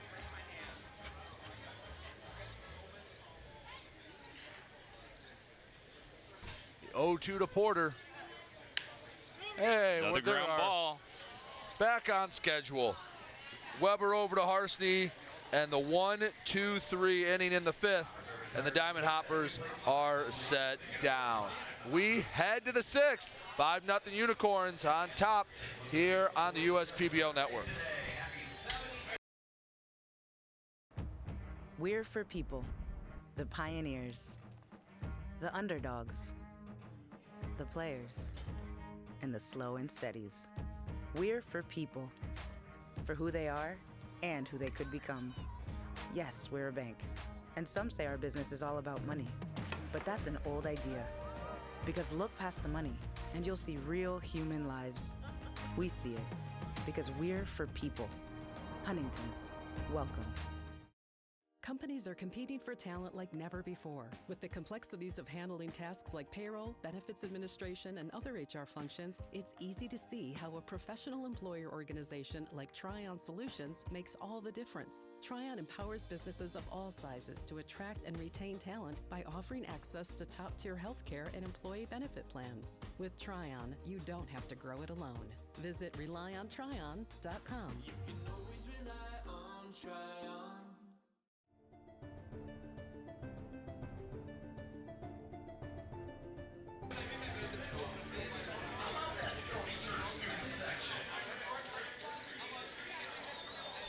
When it's time for baseball, it's time for beer. Two Hearted Ale has been named the #1 beer in America for the past 4 years by members of the American Home Brewers Association. Play ball with the best, Two Hearted Ale, the iconic American IPA from Bell's Brewery, Comstock, Michigan. Please drink responsibly. We are in the 6th inning. 5-0 Unicorns, and well, Brett Irwin's done his job, and after the first inning, James Cole did his job. But alas, the Unicorn pitching has been what they've been all year. Terrific. Yeah, absolutely. They've kept Eastside off the scoreboard, and we said at the beginning of this, as that rally was going on, at least the Diamond Hoppers had 9 innings to try to get some of these back. Little did we know they're down to 4. Yeah, that Harsany would would have something to say about that. Diaz jam shot to center field. Flores brings it in, 1 up, 1 down here in the 6th. Brings up Patrick Baggett. And this game is flying ever since the top of the first. Again, credit the pitchers. I mean, Utica, they did their job in the first, so they can swing free and easy. Don't have to have such a tense approach where, listen, people in baseball can say it if they notice it or not. That Diamond Hopper dugout, they have to see the 0 up on the scoreboard in the hit column. Oh, sure, at any level. Oh! Just past a backhanding Burke. Baggett thought about trying for 2. The throw back did not get Baggett. Schellenbarger always trying to steal it out when he can, but Baggett his first hit of the day. Heads up play by Schellenbarger. But they notice, and I think the Diamond Hoppers are maybe taking just a little more tense approach, where the Unicorns, especially in the first inning, they were free and easy swinging. They've come out and seemed a little loose. And for Utica, that's their first hit since the 3rd. Irwin looking for a ground ball. Well, Harsany get one on the ground. First pitch to Curiel misses. Curiel has some speed out of the 9 spot, so it'll have to be hit right at someone. The good news for Irwin, he's already put 2 on the ground today.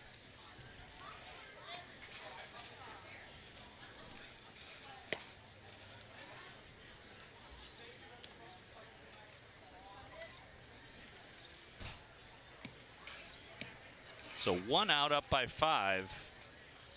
What do you do with Baggett at first? I think you let Curiel hit. You're in a good hitter's count. You don't want to distract him at all. He struggled to find his footing tonight. Closer game, maybe you try to send Baggett up, but up 5, just let Curiel, at least until there's maybe 2 strikes, hack away and don't have to worry about any other noise. 2-1 to Curiel. Irwin set the pitch. Line drive caught by Acevedo. Looked it into the glove, was on the back pedal. He made it look smooth. I'm going to take a guess and say that was not necessarily an easy play. No, because he hit it inside out. He hit it a little bit off the handle, so that was a little bit of a knuckleball. It looked like it was going to carry a lot farther than it did, too. Oh, now 2 away as Lucas Gooden comes up to bat.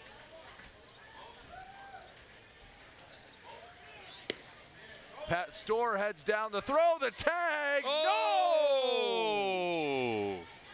I'm not sure the umpire had the best angle on that. Are they saying he missed the tag? That has to be the only. Because the ball was certainly there. And I know he tagged him, I guess, technically lower in the body by the leg. Yeah, I think Pup thinks he got him. Ooh. If he missed the tag, then there's no question. But it looked like the umpire signal was up at the leg. And the ball was almost thrown into the runner, so it would have been hard to miss the tag. Turns into a moot point as Gooden hits a high fly ball over to Schellenbarger, brings it in for out number 3. I don't think he realized it was out number 3. He was ready to gun down Baggett. Oh, we head to the bottom of the 6th. 5-0 Unicorns on the USPBL network.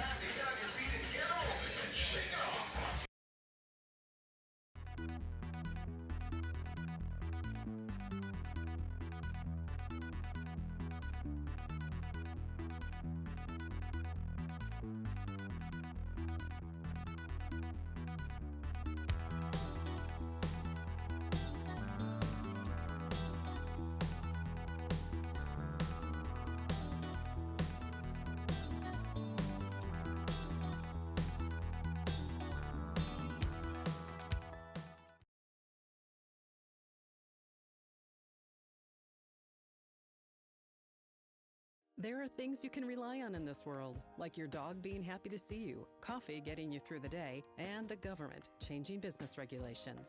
And when it comes to navigating those regulations, you can rely on Tryon and its team of attorneys. Tryon can also tackle time-consuming HR tasks like payroll and employee benefits, so you can stay focused on growing your business.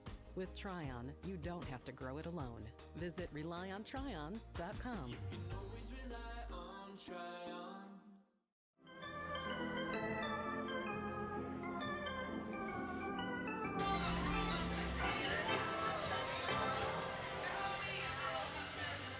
Nice crowd in the Chevy Pavilion on a beautiful night here in Utica, and a 5-0 lead for the Unicorns as Harsanyi, still on the bump, has yet to give up a safety. Almost everything has been on the ground. Dan York along with the Brady Beaton as we get ready for 6th inning action here at Jimmy John's Field. It'll be Whit Hughes, Luis Acevedo, and Alex Pup. 9, 1, and 2 for Eastside against Harsanyi. Again, the surprise starter for us. We don't know when he knew he was going to be in this game, but he has been almost perfect on the mound for the Unicorns, and there's a fastball that catches the outside corner. Strike one on Hughes. Hughes grounded out to shortstop, his first time up. And Harsanyi, I mean, he's been locked in all night. Breaking ball had Hughes swinging, couldn't get the barrel out to it. And as good as his sinker's been, let's give him credit. He's worked the slider and changeup in there as well, and effectively. Catcher asked for appeal at first base, doesn't get the answer he wants. Yeah, it was just to see if you could steal one. I don't think he believed he went, but maybe you get the umpire. It cost you nothing to ask. Exactly. The 1-2. Way outside. Easy take for Whit.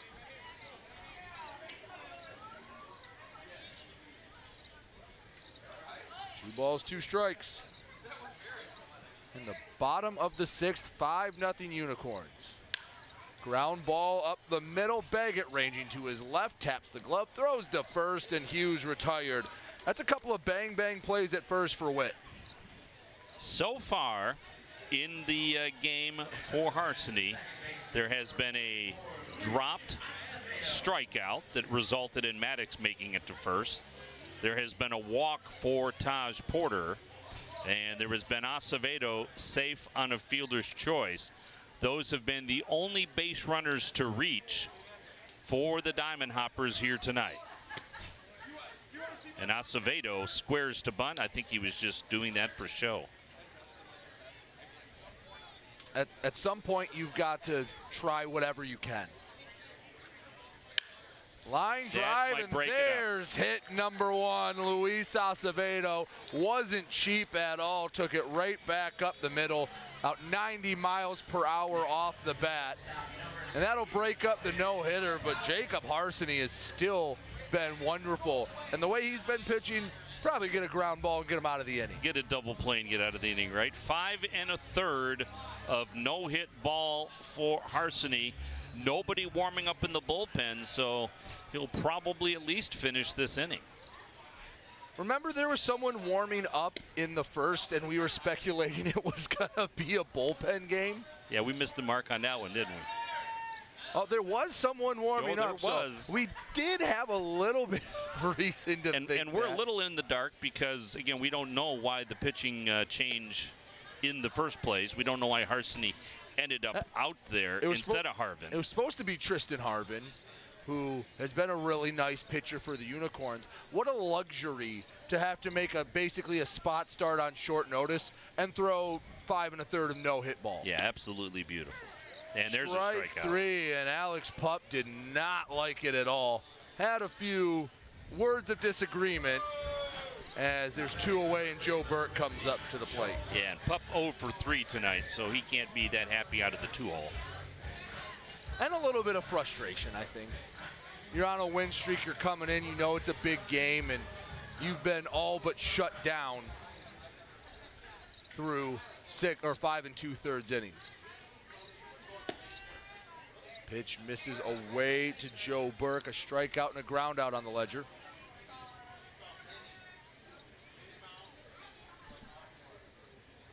There you see the mascots behind home plate, mixing it up with the fans. Ribby, along with Lancelot. Ribby, of course, featured as the bobblehead tonight on Irish American Night. Did Ribby get a picture with his own bobblehead? I don't know. You know how there's markers in life that you know you've made it or accomplished it? Having your own bobblehead is one of those benchmarks. That's pretty good. If you have a Wikipedia page about you, I think that's one. Does it count if you start your own Wikipedia page about yourself? Well, as long as it's a Wikipedia page. Okay. I think if you get an SNL or a late night comedy host to talk about you, is Joe Burke, hot shot in the left. 2 hits this inning for the Diamond Hoppers, 3rd time through the order. That's usually when you see the uptick in average. But the Diamond Hoppers trying to cook something up with 2 away. First time they've had 2 runners in the same inning for Eastside. Runner on first is Burke, runner on second is Acevedo, and Schellenbarger, who can bomb it at the bat. Well, how quickly it could change. If you're Schellenbarger, I think you're swinging for extra bases here.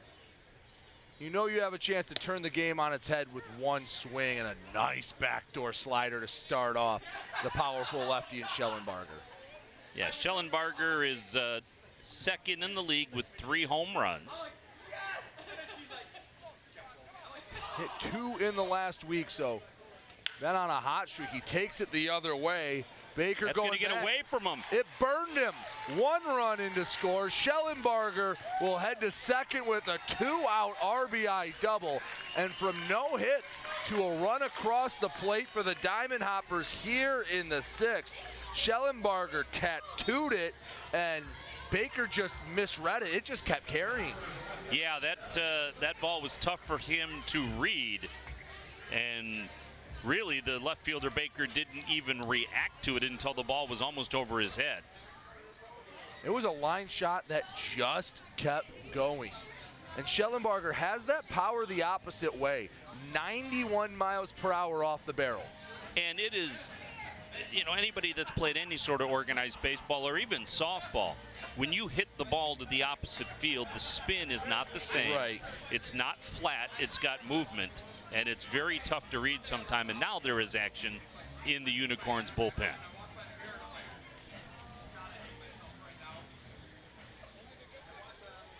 And that looks like Galatas warming up in the bullpen.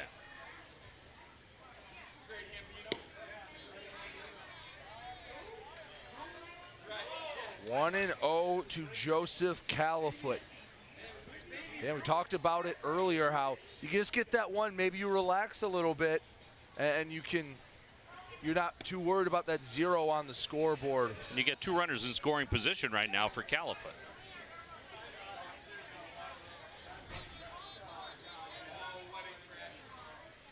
One and one to Caliphate. A pair of ground outs to the right side.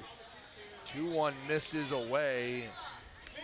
Caliphate with only 4 RBIs this season, so here's an opportunity to add to that total. Ground ball could score 2. Caliphate can get it through the infield. Half-hearted hack at the sinker away. Yeah, he was looking for something else there. Which it seemed like he was out in front, but that pitch came in at 88. Don't know what he was looking for. Swing and a miss, and Harsanyi works out of the jam, but 1 run comes across to score. We've played 6 full innings, 5-1 Unicorns here on the USPBL Network.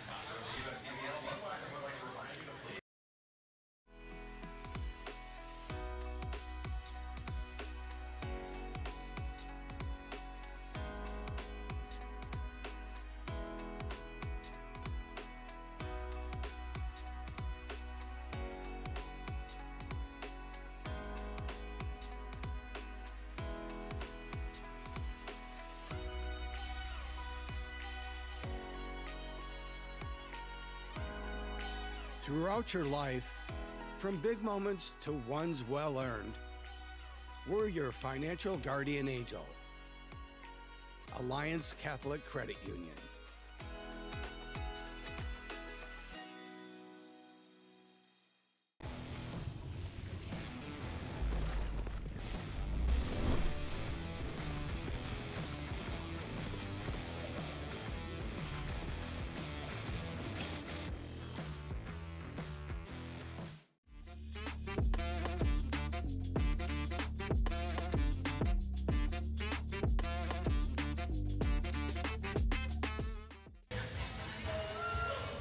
Top of the 7th inning. Unicorns haven't scored since the 1st inning. Good news is they put up 5 in the 1st, and they lead it 5-1 as Brett Irwin, a long relief effort out of the pen, and Danny's done a very nice job. Oh, absolutely. You know, after Cole settled down and chewed up some innings, Irwin has come in and done a very nice job following him up. 2, 3, 4 coming up. Mitchell, Aberrett, and Baker due up for the Unicorns here in the 7th.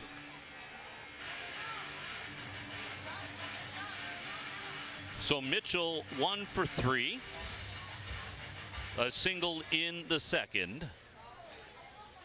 He was the victim of a great play at second base in the 4th.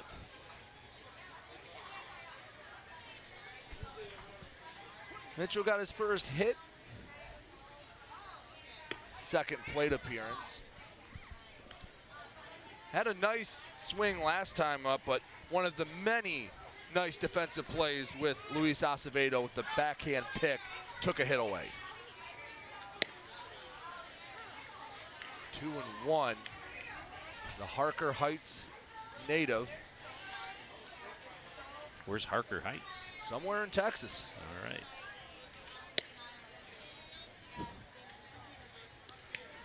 Asking you shall receive in Texas. It's got about 33,000 people in it. So it's a fairly large city in Texas, although there are a lot of large cities in Texas. There's a lot of people in Texas. It's just north of Austin. So in between Austin and Waco for any Texas enthusiasts out there.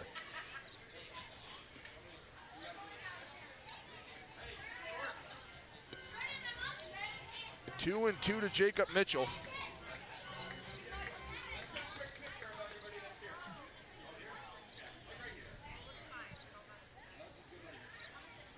Irwin into the motion, the 2-2.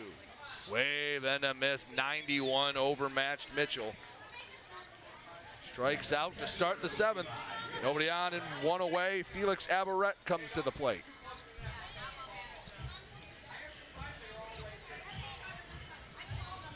Aberrett with a walk and scored back in the first inning. Struck out looking his last time up in the 5th. The righty-righty matchup, taking it back from where it came. First pitch swinging for Aberrett, yields a 1-out single. Solid base hit for the catcher. That's always a good feeling when you put it right back up the middle. That means you're on time, you barreled it up. That's a good piece of hitting from Felix Aberrett. And Aberrett, who came into the game with a .304 average, officially 1 for 3 today.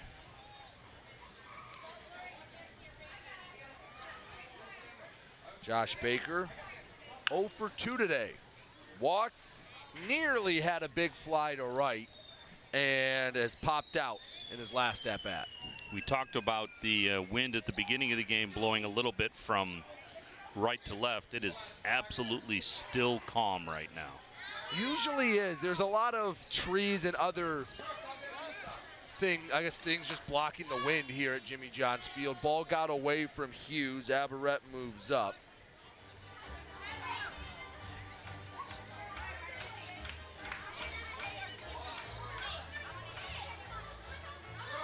One and one on Baker, an RBI opportunity to try to get a run back. There you go.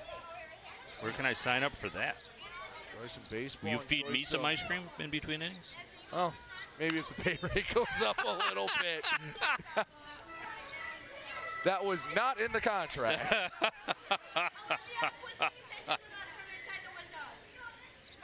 You can see right there, that flag is not moving. Again, it was slightly in from right. Baker waits on the 1-2. Oh, plunked him. As the coach once called that, that is a pitch that breaks the clipboard. Ahead in the count, and you hit a guy, you bail him out. Puts runners on first and second with only one away for Nick Pastor. He was setting up the force. You see a little wind. The pennant's out and left. Again, just barely in from, if it's in from right or maybe a cross wind right to left. Nick Pastor comes to the plate. 2 RBIs to his name and a walk. Not a bad line score for the lefty New York native. Ooh, that hurt.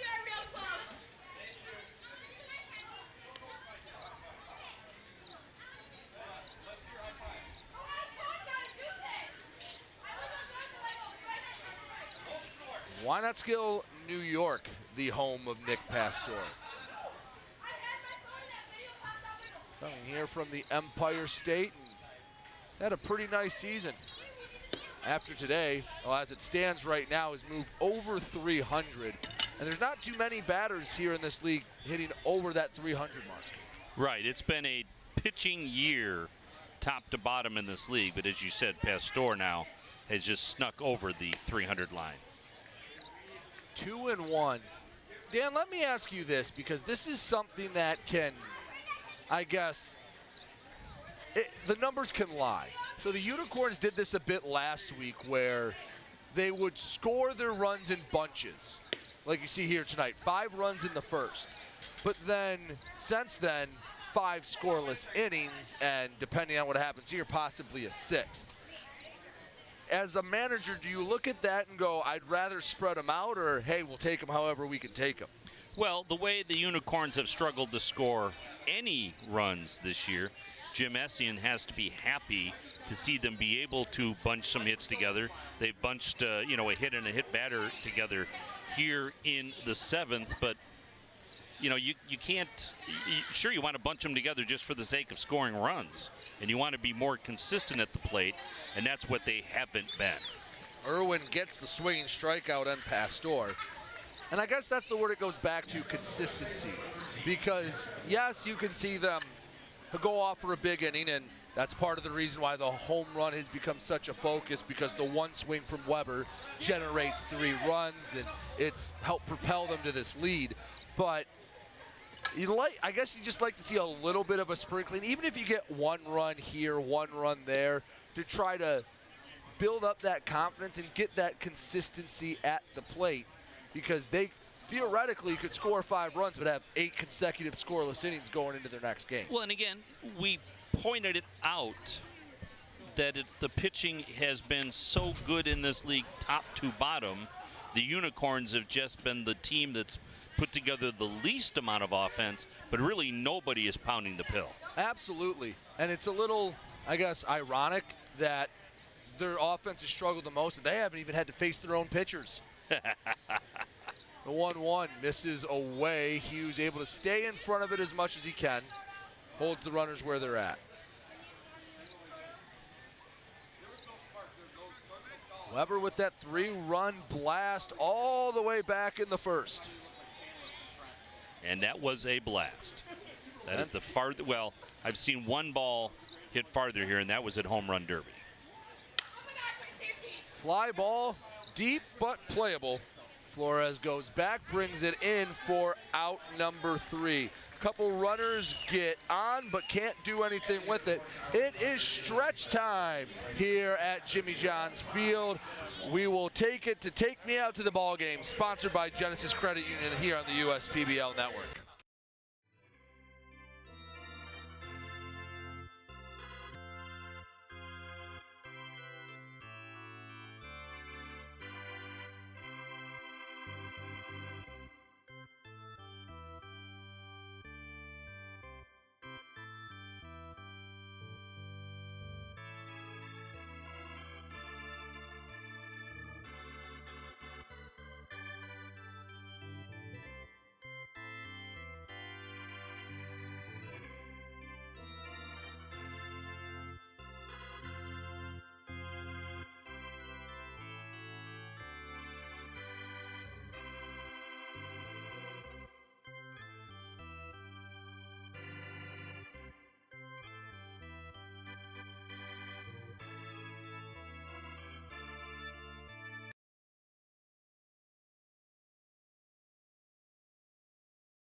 Bottom of the 7th, all the fans here at Jimmy John's Field stood up, stretched out a bit. They get ready for the home stretch of this game as Nick Galantis takes the mound. 7 innings of work, a 3.86 ERA. One of the newcomers from LA. He is trying to hold this 4-run lead. Gladys with a 4-seam fastball, the 2-seam fastball, the changeup, the slider, and a curveball.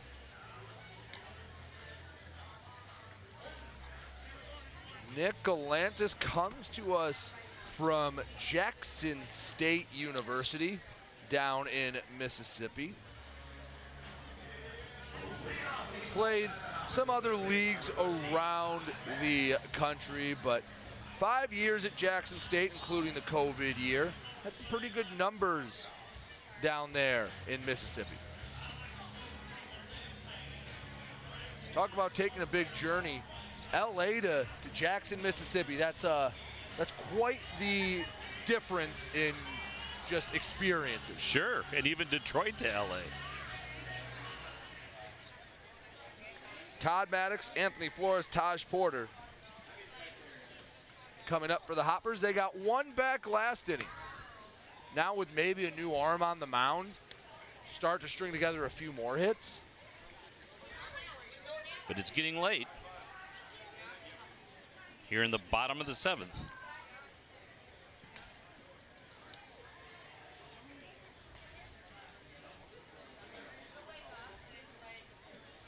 Maddox, like pretty much everybody else, 0 for 2. 2 strikeouts. He's battled in those 2 at-bats. Well, he'll get on base here. Have to earn it with a bruise. Yeah, that one's going to hurt a little. But the leadoff man aboard, and as we start to enter the late innings, you would just want to get guys on any way you can. Oh, absolutely. I mean, you're still down by 4. You still need base runners.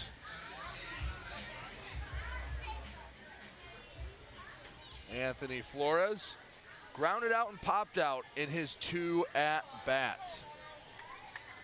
Nick Galantis looking for, well, what his counterpart got a lot of ground balls. That one popped up but out of play. For Gladys, that's the second batter he has hit this season. In about 7 innings of work. 0-1. Galantis comes set the pitch. Nice idea. This is low and away. Nice take from Flores. Navarrete trying to frame it up for the home plate umpire. Got to be a salesman behind the plate. One of those newer stats that have been tracked the last 10 or so years, I guess, in the StatCast era, is how many strikes can you steal as a catcher? Sure. How can you influence that umpire? And umpires have gotten better because of their own analytics and the fact that they can go back and watch every game they umpire. Right. They don't do it as much as some guys, you know, guys like Lance Parrish back in the day and Mickey Tettleton back in the day, and even way back in the day, Yogi Berra. Right. Those guys were great at it and got away with it. 5-pitch walk to Flores, and the Diamond Hoppers have a little bit of life. I feel like maybe they're just getting a little bit momentum and they're waiting for that another big hit. You had the Schellenbarger double, but if you get another double, bring in another run, and next thing you know, hey, you have the momentum. You shut out the Unicorns for 6 straight innings. You can maybe put together runs in back-to-back frames. Now you feel like you're working downhill. And all you can do is deal with what's in front of you. And right now, what's in front of you are 2 runners on and nobody out. Taj Porter comes up. He has worked a walk tonight. See how aggressive he is after the hit batter in a 5-pitch walk. Well, Galantis probably thought he was going to be patient, so he put one right down Main Street.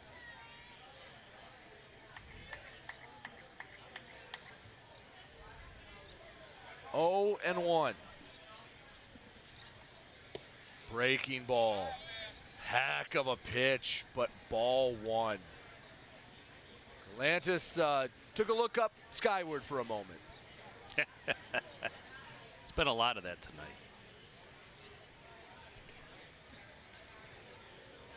One. Uh-oh. Hot shot down the right field line. Stays fair. Rolling into the corner. Maddox around third. He's in to score. They will wave. Flores scores all the way from first. And Taj Porter, 2 RBIs on the double. And the Hoppers are back in business in the 7th. Yep, now you've got a 5-3 game and well within reach now for the Diamond Hoppers. And with nobody out, heck, if you can just get Porter across this inning, score him, and now it's a 1-run game. And a little frustration for Gladys as he has yet to record an out this inning. Off the bat, wasn't hit particularly hard. I mean, 85 off the bat isn't slow, but he didn't get all of it. Well, and a solid shot to the opposite field. Put it in the right spot. First pitch to Hughes called strike. Couple of ground outs, although Patrick Baggett has maybe stolen at least 1 hit from Whit Hughes tonight. Yeah, absolutely. That play at short was amazing. Long swing and a miss on a pitch high and away. 0-2. Yeah, that was back in the 3rd inning. That was an amazing play.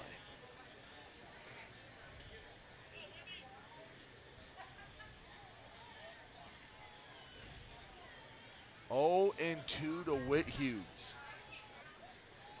Taps home plate. Galantis looks in, comes set. Back at second. Ground ball right side. A tough hop on Weber. Hughes is retired, but he at least moves Porter up to 3rd. So Luis Acevedo just needs to do the job to get him home. Sacrifice fly will score the runner from 3rd base with only 1 out here in the bottom of the 7th. 2 runs in for the Diamond Hoppers. They now trail by 2, 5-3, but they were dominated for 5 1/3 innings. First 18 at-bats for plate appearances for the Eastside Diamond Hoppers. They didn't record a hit. The last 9, they've recorded 4, including a pair of doubles. Acevedo got the first hit of the night. Last inning would later come around to score on the Schellenbarger double. 5-3 Unicorns holding on against the Diamond Hoppers. Acevedo takes one up high. 1 ball, 1 strike, 1 away. Runner on third. 2 runs already home this half inning for the Hoppers. Now we get into that tough light situation, as you see that one inside, where the lights haven't quite totally taken effect. It's twilight. It's so bright out. The sky was so bright that it's a little tough on the outfielders right now and tough on pop flies. 2-1 to Acevedo. Up high 3-0. Some Unicorns stirring down the right field line. There you see the Diamond Hopper bullpen. Like Sullivan, perhaps, as the 3-1 pitch misses away, and Acevedo works the walk. Runners on the corners with 1 out. Alex Pup, who's 0 for 3 tonight. Chance to make this a 1-run game. I guess the silver lining, you walk Acevedo, you have a potential double play with Pup coming up to the plate. There's the Unicorn bullpen. That's 24. That's Huffman warming up for the Unicorns, and that is Sullivan warming up on the other side. Andrew Huffman warming up for the Unicorns. Might be needed in this half inning. Nick Galanis laboring a bit. Runners on the corners with 1 away. Alex Pup, right-handed hitting shortstop, watches strike 2 go by. Pup went down with the backwards K last time. He wasn't too fond of the call. See how protective he is on 0-2. The 0-2. Half-hearted hack made contact. Galanis will field his position well. And a very quiet out number 2. You don't see the pitcher handle that himself very often. Baker tried to come in from first base and take it, but Gladys held his ground. Up to Joe Burke. Singled last time up. And Gladys at 6'2", 210 can hold his ground.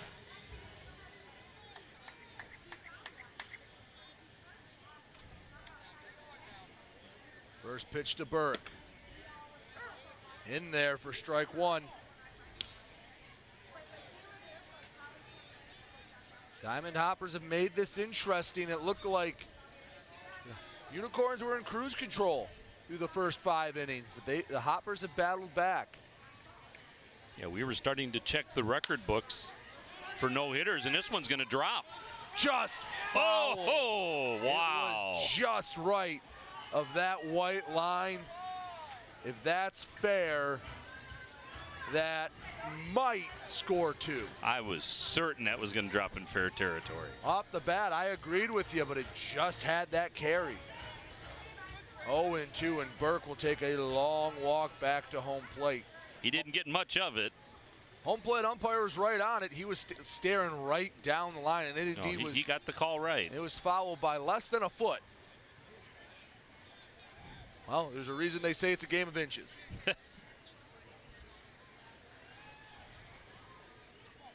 0-2 to Burke. See if he shortens up. It always seems choking up on the bat a bit. The 0-2 in the dirt. Aberrett keeps it in front of him. No advance by Acevedo. And I don't think you need to there. You don't want to run into any outs here. You have the meat of your order up, even down in the count. Count evens at 2-2. I think Galatis thought he may have gotten out of the jam.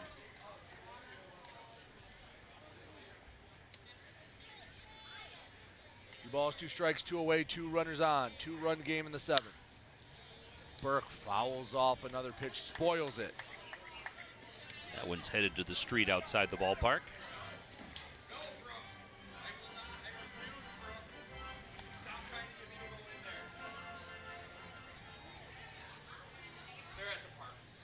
2-2 once again. Flare to center field, could be trouble. No, Curiel all over it. And the Diamond Hoppers strand a pair, but not before 2 come across the score. We're through 7 full, 5-3 Unicorns here on the USPBL network. Why are all these business owners smiling? Because they rely on Tryon to handle difficult and time-consuming HR tasks like payroll, benefits administration, and more. Working with one of the nation's top professional employer organizations provides access to top-tier healthcare and employee benefit plans and Tryon's team of attorneys and HR experts. With Tryon, you don't have to grow it alone. Visit RelyOnTryon.com. You can always rely on Tryon. Slide into a new home. Work with a local mortgage pro who works for you. Get a cheaper, faster, easier home loan. Find a mortgage broker near you today at findamortgagebroker.com. Make your move with a quick and easy mortgage from Genesis Credit Union.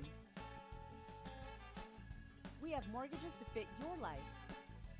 Genesis Credit Union. Visit us today.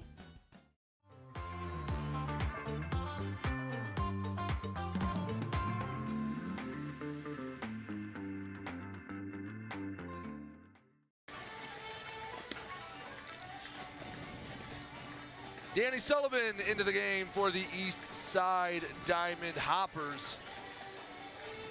5-3. Unicorns still on top, but Danny Sullivan trying to keep it that way.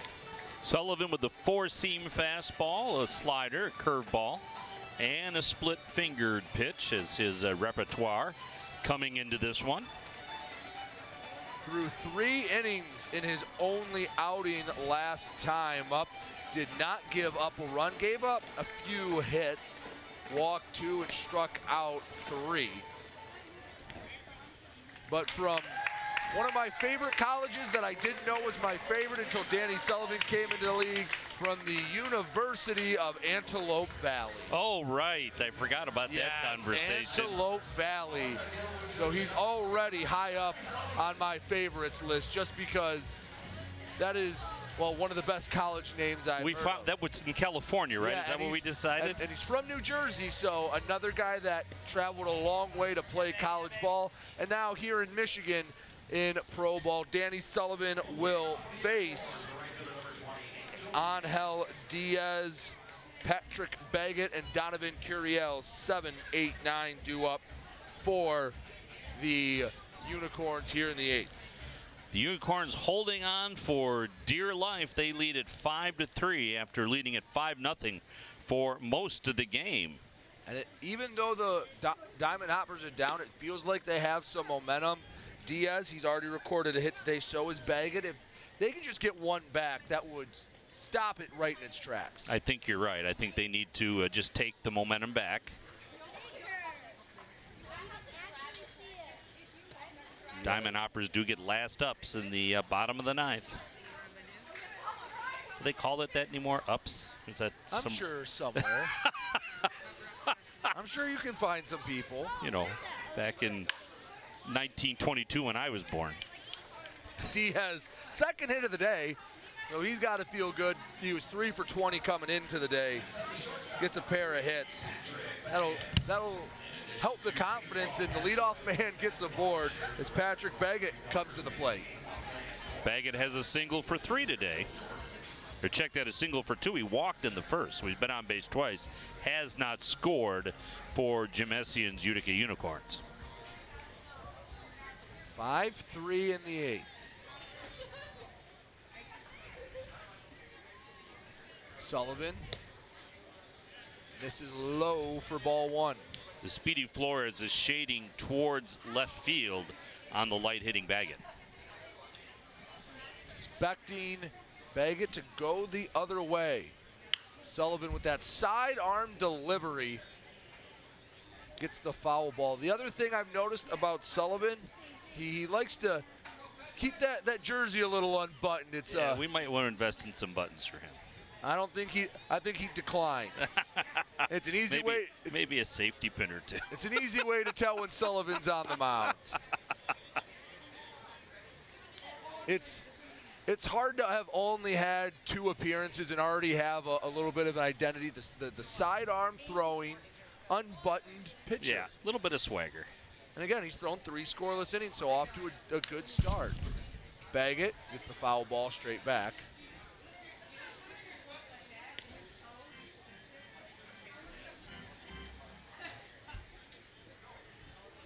Two balls, 2 strikes, nobody out. Angel Diaz at first. Fairly aggressive lead. Fly ball, but foul. Now that sun is almost completely set, and those lights have taken over. Now the lights are in full effect, and any disadvantage the fielders might have had there for 20 or 30 minutes, that's gone away. And a lot of guys would prefer to play night games. They think they can follow the ball and get a better break during night games. 2-2. Couldn't find the back door. Counts full. Perhaps we see Diaz on the move on a 3-2 pitch, try to stay out of a double play. Nobody out, why not? Bottom of the order. Try to create your own chaos. 3-2. Missed low. Ball 4. So 2 runners on with nobody out for the Unicorns here in the 8th inning. They lead by 2, 5-3, and Curiel, who is yet to have a hit today, bats from the 9 spot.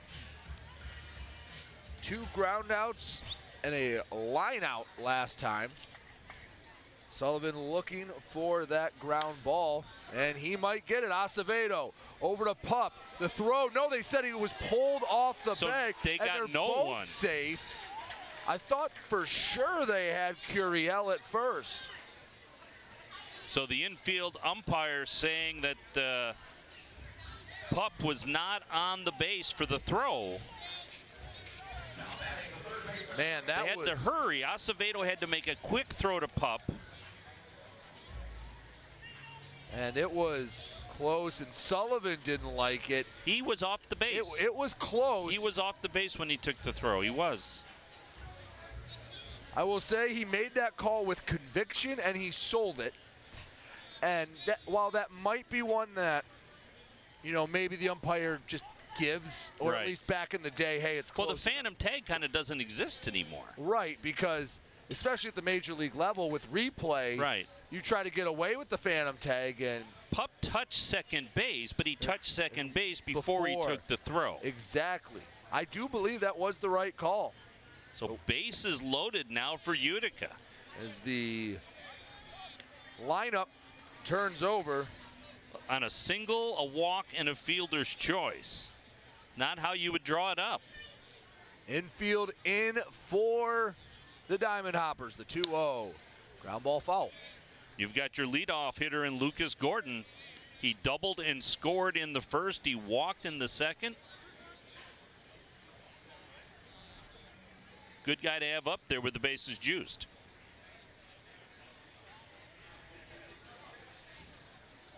2-1. Sullivan set. Line drive coming in. Califoot makes the sliding catch. He's got no chance to throw Diaz out coming That home. was a dangerous play because if he doesn't make that catch, those bases are emptied. It seemed like Califoot was more worried about the throw home than making the catch initially. And the ball trailed away from him. He was charging in to try to keep that momentum going forward to try to throw out Diaz. Yep. Still did make the play. Sure did. Made it a little harder on himself than he needed to. But he was, I don't know, 3 or 4 inches away from that being a 3-run scoring double. And that'll go in the books as a sac fly RBI for Lucas Gooden as Jacob Mitchell comes up for the 5th time tonight. 1 for 4, a single and a strikeout on the line. And Mitchell, new to the USPBL, registered his first hit at this level back in the second.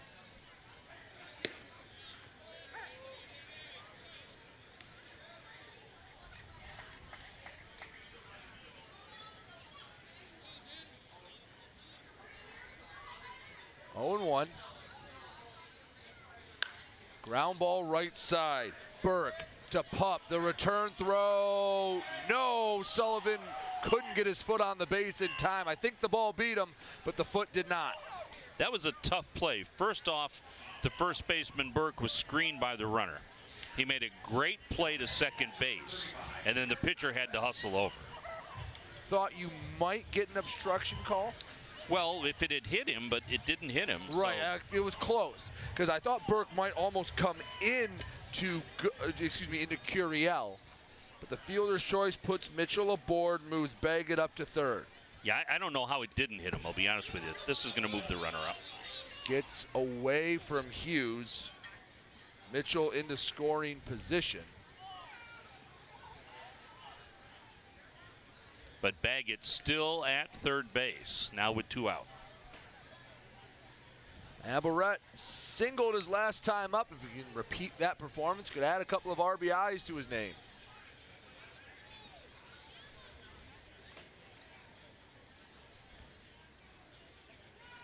(1-0). Slow tapper, that could be a swinging bunt. Sullivan had no play. Felix Aberrett with a 60-foot RBI single. And some rotten luck for Danny Sullivan, but they don't ask how, they ask how many, and it's 7 for Utica. They have a 4-run lead. Yeah, so Aberrett picks up the RBI.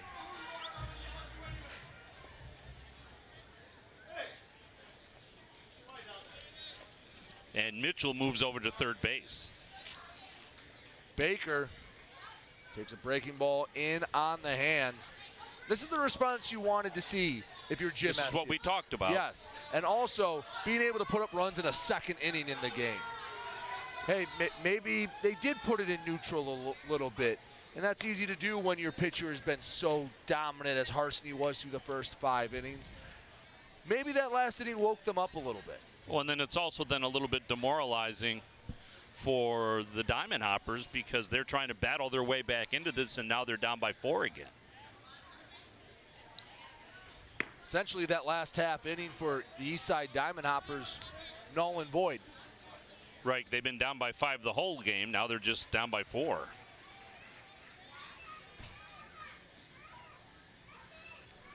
Three balls, no strikes. 4-pitch walk, bases are loaded. Firm fastball at 85 miles an hour, but missed the mark. So Mitchell at third, Aberrett at second, Baker at first base, and Nick Pastor the batter. And Ryan Cockey out to the mound. Is this the end of the day for Danny Sullivan? See, it'll be Ryan Cockey kicking a lot of dirt around. Trying to calm everyone down. Looks like Sullivan will stay in. Well, the pitcher down in the bullpen, I don't think has been throwing. I wasn't sure if he wasn't throwing or if I missed the whole warm-up No, that's routine. Drummond, and I think he's just now starting to warm up. Okay, because they're just playing long toss. Now you see him throwing. Initially, he was standing right in front of the Sarah Whalen Right, it looked like side. he was ready to come in, but I think he was just watching. No, I think he was on his way to the bullpen. Nick Pastor up to bat. Base is loaded, 2 away. Big swing and a miss. The off-speed pitch. Extra base hit could put the final nail in the coffin for the Diamond Hoppers. Pastor with a single and a run scored, 2 RBIs back in the first inning during that 5-run first.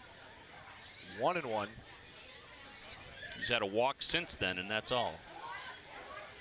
But the Unicorns didn't do much between the second and this inning. As you said, they kind of put it in neutral. On offense, at least. 1-1. Swing and a miss, a bit tardy on the 87 Boy, I mile bet he per hour wishes pitch. he had that one back. That caught a lot of the plate. Yeah. 1-2. Sullivan trying to salvage the inning. Misses away. 2 balls, 2 strikes. Now, see, that's how Drummond was acting when. All right, well, maybe he is warmed up. Maybe it was just a couple extra pitches or a couple extra throws. Just to stay warm, huh? Foul ball from Pastor. Sullivan trying to make it a moot point if he can retire Pastor. Drummond was in there for the Diamond Hoppers in that sudden death game last week. He was that we locked did. in. 2-2. Count goes to 3-2. At least the back two runners will be in motion. Well, let's put the runner at third in motion, too. Well, usually they take a little more of a... Yeah, a little lead off, but they don't run towards the plate. No, because you don't want to be 45 feet away. Yeah, from a line shot down the third base line. They might get to a slow jog, but nothing more. 3-2. High pop-up, slicing foul. Maddox waving everyone off, brings Nice it in play. To retire the side. Couple runs coming to score. Lucas Gooden and Felix Aberrett with an RBI each. Head to the bottom of the eighth. Diamond Hoppers chasing 4 on the US PBL network.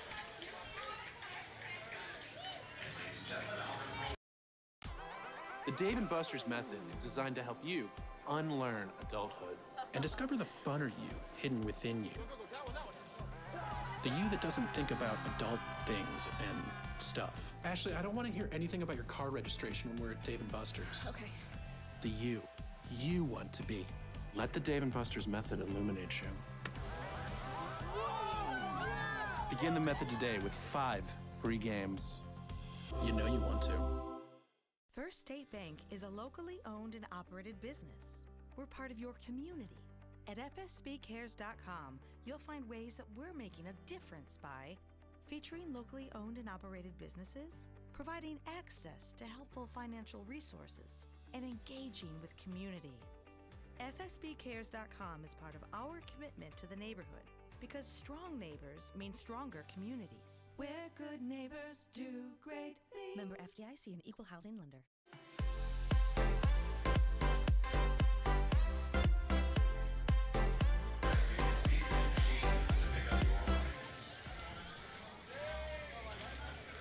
Andrew Huffman on the mound for the Utica Unicorn. Trying to hold on to this 7-3 Unicorn lead. And while the now second place Unicorns trying to battle back and retake the Mammoths for first in the USPBL. Huffman throws a 4-seam fastball, a 2-seam fastball, a curveball, a slider, and a split finger pitch. So one of only a handful of pitchers that throw that split finger pitch here in the USPBL. Well, it's a tough pitch to throw. Huffman has made it work in 18 innings. He has recorded a 4 ERA. He's given up 14 hits, 13 walks, but 34 strikeouts. That's impressive. That split finger pitch, maybe not as much as a fork ball, but you need to have longer fingers for it. It's not a pitch that you can just figure out a grip and see if you like it. Well, and Kara and I talked about it during the All-Star game, you know, back in the Tiger glory years of the 80s. That was what Roger Craig was selling everybody, and the amount of effort that it takes to throw that pitch. I mean, like you said, you've got to have longer fingers, and you've got to build up the muscles in your fingers because that is going to wear your hand out. And especially hard to get a grip, like change it around and really be able to throw it with confidence is a little different than other pitches. But it has great movement. Schellenbarger, Califoot, Maddox all due up. It responds a lot like a sinker when it's working. That tumbling action is Schellenbarger watches it for ball 1.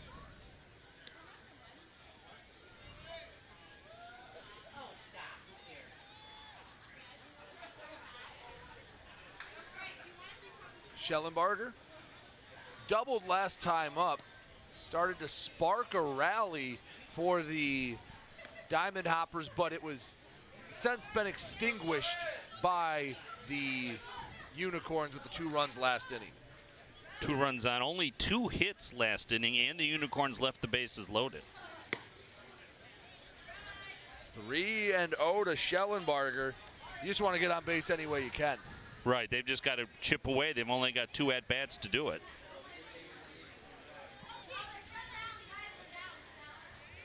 (3-0). Get me over pitch, got over. 3-1.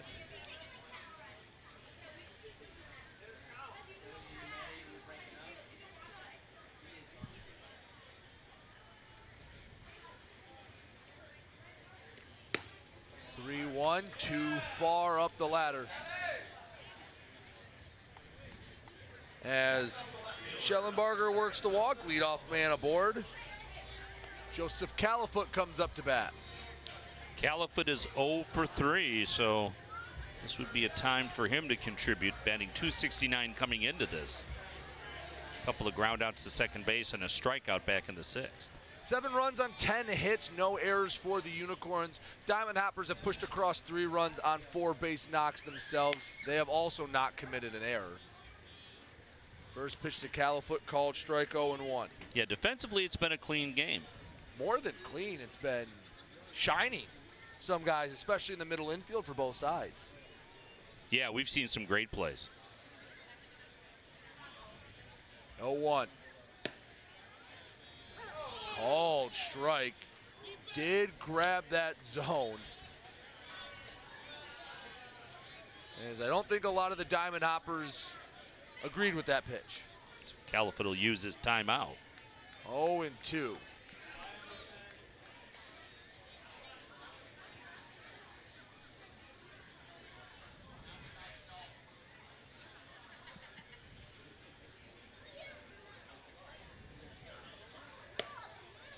Strike 3 call. And don't know. Califoot will take a quiet stroll back. But that was a around the same spot as the pitch before. That he didn't agree with that one either.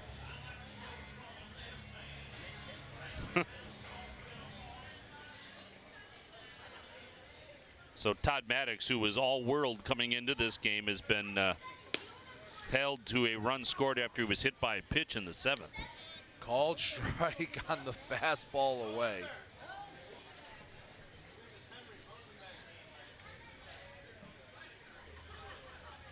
Huffman misses away. 1-1.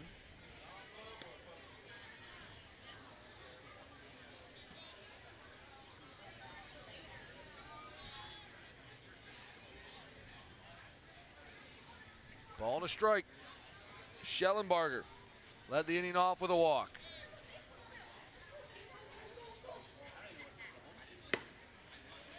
Big cut there. On the 91-mile-per-hour fastball. And you're right, that was a healthy hack from Maddox.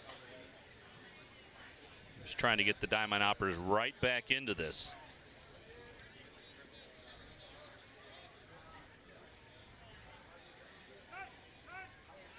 And he'll call time, the batter. First and only timeout he can use. Now, do you think that's fair that the batter only gets 1, but the pitcher technically has 2? As a batter, I think you use it well enough. You don't really need to. I mean, if you foul one off your leg, umpires give you the time. Sure. So I think it does work off because technically a throw over is also a disengagement. So you have to, but with runners on, you can't really use them. I think it all evens out in the end. The 1-2. Swing and a miss. Pumping it in. It was over 90 miles an hour. 92 on the gun, and it was right in the zone. It was a challenge pitch from Huffman. And Maddox a bit tardy. Anthony Flores comes to the plate 0 for 2 with a walk tonight. Maddox kind of paced around the mound after that strikeout. A little bit of nervous energy as he gets another swing and a miss there. I think he's feeling it a little bit. 93 on the gun, which by no means is slow, but is not completely overpowering. But that fastball has life to it. It's like it gets faster as it gets to the plate. Pitch gets away from Aberrett. Schellenbarger, remember him, he was on first base. Led the inning off. Remember him? Well, after back-to-back strikeouts, it's been a moot point over at first.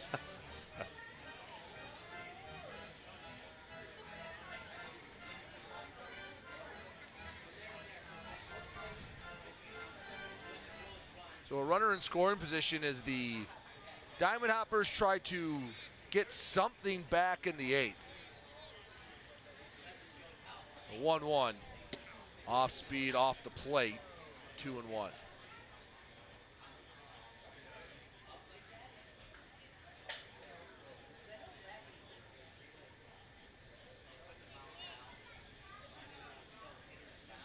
Two and one.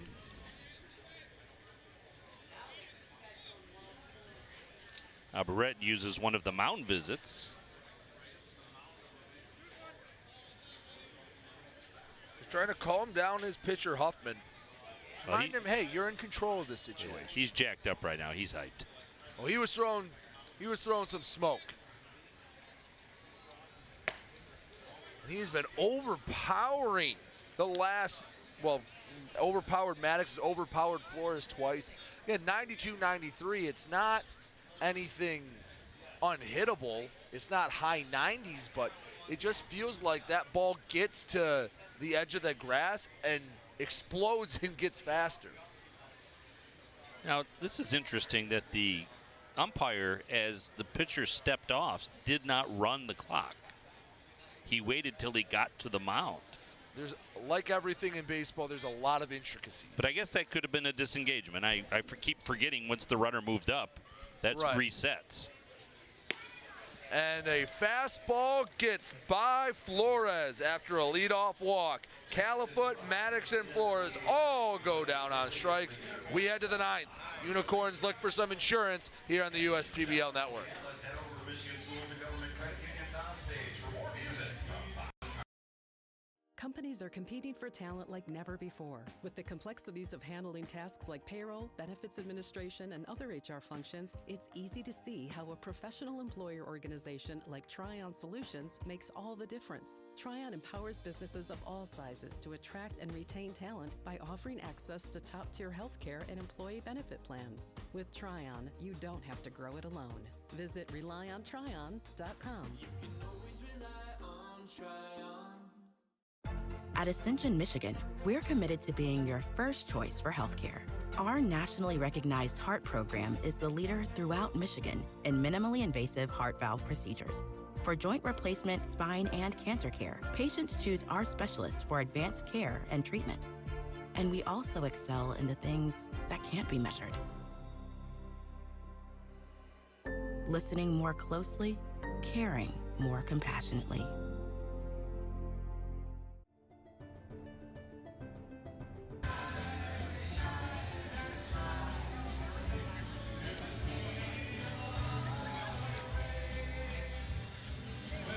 See our band out there on the Michigan Schools and Government Credit Union sound stage.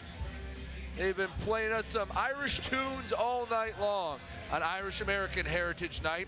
Thank you so much for watching wherever you are. Brady Beaton alongside Dan York. I know a lot of people watching from all over the United States. Hopefully they've enjoyed this one as much as we have. 7-3 Unicorns here in the top of the 9th. And Drummond in to pitch now for the Diamond Hoppers here in the 9th. As we said, he had the shutdown inning in the extra inning sudden death game last Friday, and he'll come in to try to shut down the Unicorns again here in the 9th, give Eastside a chance in their part of the 9th. He will face Weber, Diaz, Baggett. Drummond with the four-seam fastball, the two-seam fastball, the slider, the curveball, and the split-fingered changeup. Now that's a unique pitch. You don't see a split changeup too often. That's a specialty, all right. Oh, Jacob Bisharot picks up the bat, and he will bat for Weber. So Bisharot, who has some power from the right side. can catch, can play first, was on the bench, swings at the first pitch he sees, bounces off the chest of Acevedo, and Bisharat will reach. So the pinch hitter comes through, even if it's with the air. He gets a base runner, which is the Unicorn just trying to add on to this lead. Now batting the right fielder, number 20, Angel Diaz. Diaz comes up to bat. That is always frustrating as a pitcher. I know you have to pick up your teammates, but you make a good pitch. That was a pretty routine play. Just think Acevedo, if you charge it a little more, you don't get the chance with a bad hop. It wasn't hit particularly hard. And Bisharat, a catcher by trade, so we'll probably be looking for a different first baseman unless he's going to play first base in the bottom of the ninth. Ground ball to short, Nice backhand play. by Pup. Acevedo to one, over to first, not in time. That was an amazing play again. Pup is having a great night. And that's why, even when Alex Pup was struggling at the plate, the defense he brings for the Diamond Hoppers over at short, it makes it almost impossible for Ryan Cockey to take him out of the lineup, because that was a very tough play that was silky smooth from Pup. So Baggett, his counterpart at short, will bat. He has a hit tonight and a run scored. Walked his last time up, walked his first time up. So OBP will appreciate his performance tonight. Been on base 3 of the 4 times he's batted. 1-0 to Baggett. Fouls one off the screen. 1 ball, 1 strike.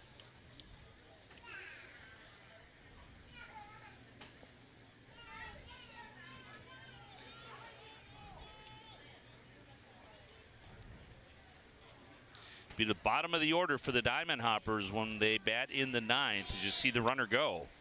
One on the off-speed. Hughes couldn't quite get the grip on it. And it's a stolen base for Bisharat. And the Diamond Hoppers with really only 2 guys on the bench and maybe only 1, since Marcoux is a little banged up. Diaz, excuse me.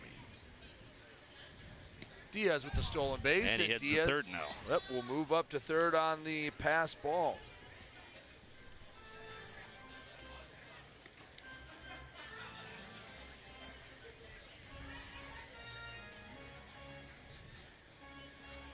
Two balls, 2 strikes. Insurance run 90 feet away. And the infield playing in. Don't want to make the job any harder in the 9th than you need to. I don't know, down by 4, I'm not sure. Swing and a miss. Just strike out the batter, and that takes care of that. Yeah, that helps. 2 away as Drummond overpowers Baggett, brings up Donovan Curiel. Curiel safe on a fielder's choice twice. 0 for 4 officially in this one.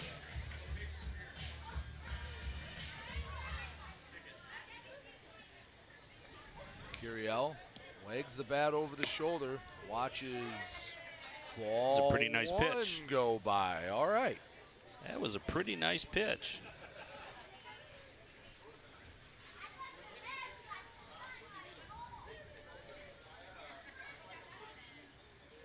One-0. Swing and a foul tip. That caught Hughes, it looks like. Never feels good. Yeah, that caught him flush. We had our catchers get beat up pretty good last Friday when I was here with you. They've been beat up all year. I don't know what it is, but the poor catchers in this league, I have seen more foul balls off the face mask, off the inner thigh, than I've seen anywhere else. A disproportionate amount. Well, I suppose you can attribute it to the fact that the pitching has been so good that the hitters are late. You're going to get a lot more foul tips. Look at you using logic and reason. Yeah, I know. Sorry, I didn't mean to bring that to the broadcast. I'll leave that at home next time. 1-2 to Curiel. Diaz on third.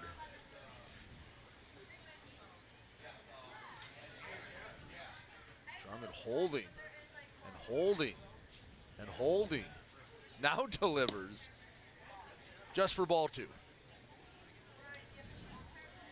I don't know if the pitch clock reset. You don't see a guy hold it that long. No, I looked out and he had plenty of time. Hey, I was on my second holding and he was still at 10 seconds to throw. Cue shot fouled on the first base line.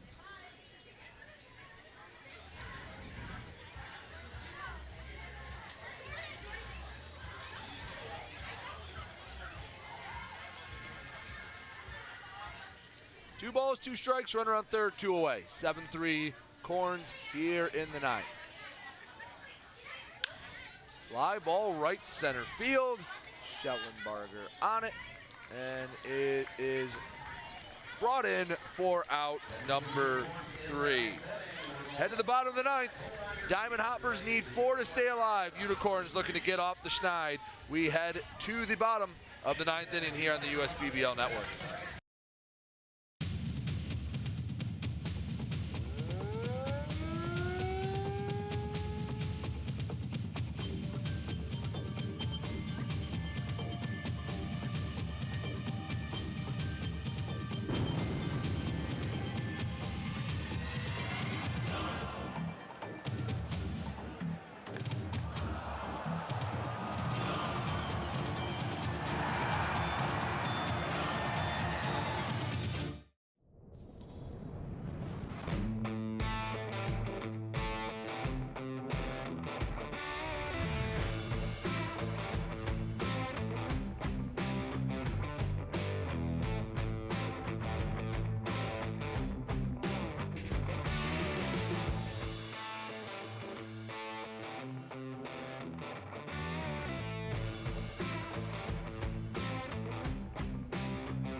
There you see some of the autograph seekers here at Jimmy John's Field as we head to the bottom of the 9th inning.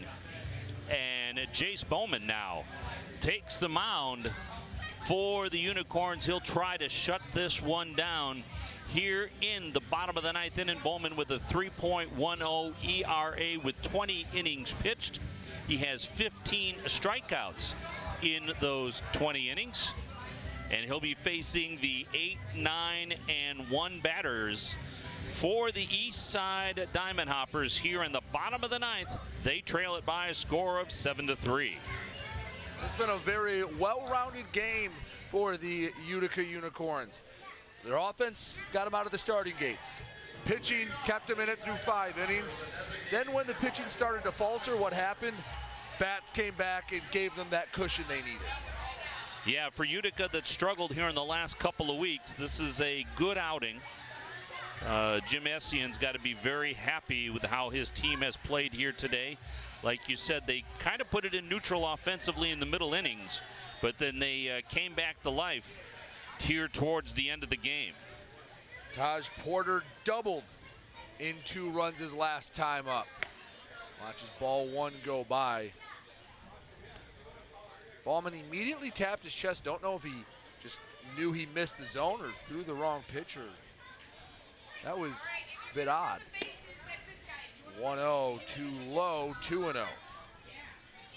Can't hit a grand slam as the leadoff man. Just got to find a way on. There you go, applying logic. Bowman with a 4-seam fastball, 2-seam fastball, changeup, curveball, and slider. 3-0. So if you're the Diamond Hoppers, if you can get the first 2 guys on, just get that tying run out of the dugout, get them to the on-deck circle, turn the lineup over, and just see what you can make happen.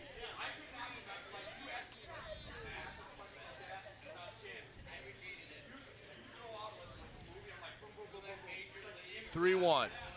This is away. Taj Porter works his second walk, reaches for the third time tonight. So Bowman, who leads the USPBL with 5 saves, walks the first batter he faces. Whit Hughes has struggled, grounded out 3 times.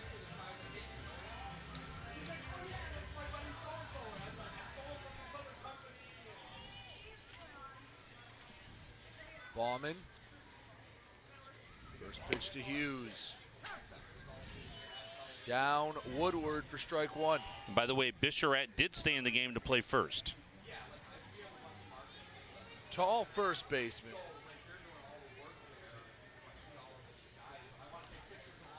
Oh and 1. Check swing. Ooh, they're saying Hughes broke the plane. I think Hughes disagrees. Yeah, he'll step out and maybe, well, I don't think he took his time out. He just stepped out. 0-2 to Hughes.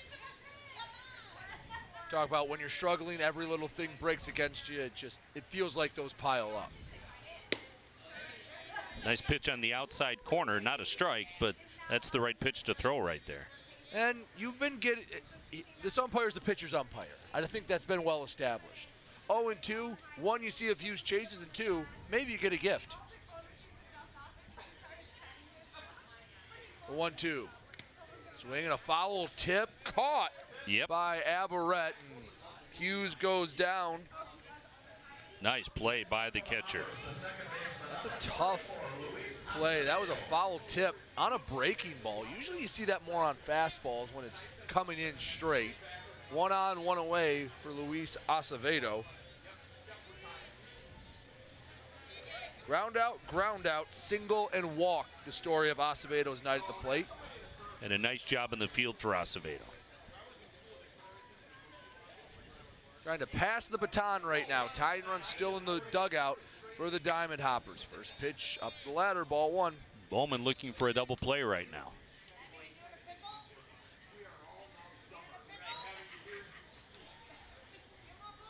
One and 0.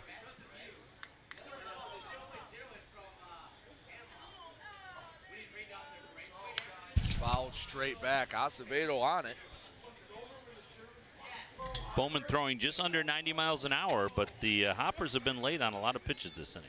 Remember last inning, Huffman was overpowering them with low to mid 90s. Don't know if just the timing's off or what have you. Upstairs for ball 2, 2-1. Utica scored 5 in the first. They scored 2 in the 8th. Eastside without a hit until the 6th inning. 2-1. Fouled off the top of the screen. Acevedo has the timing pretty well down. He just can't seem to find the barrel this at-bat.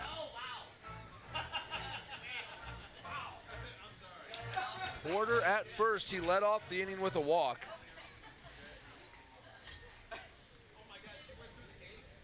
Seven 3 Unicorns in the 9th.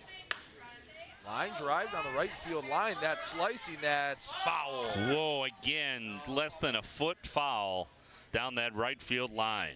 We'll say Diaz, if that's fair, he might have had a shot at it. He might have had to lay out, but where it was, he was on it. He read it off the crack of the bat.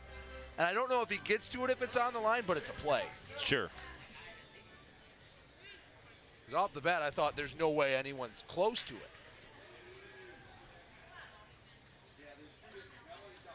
2-2. Fouled. This one definitely foul. Acevedo just not able to barrel it up. Forcing Bauman to work.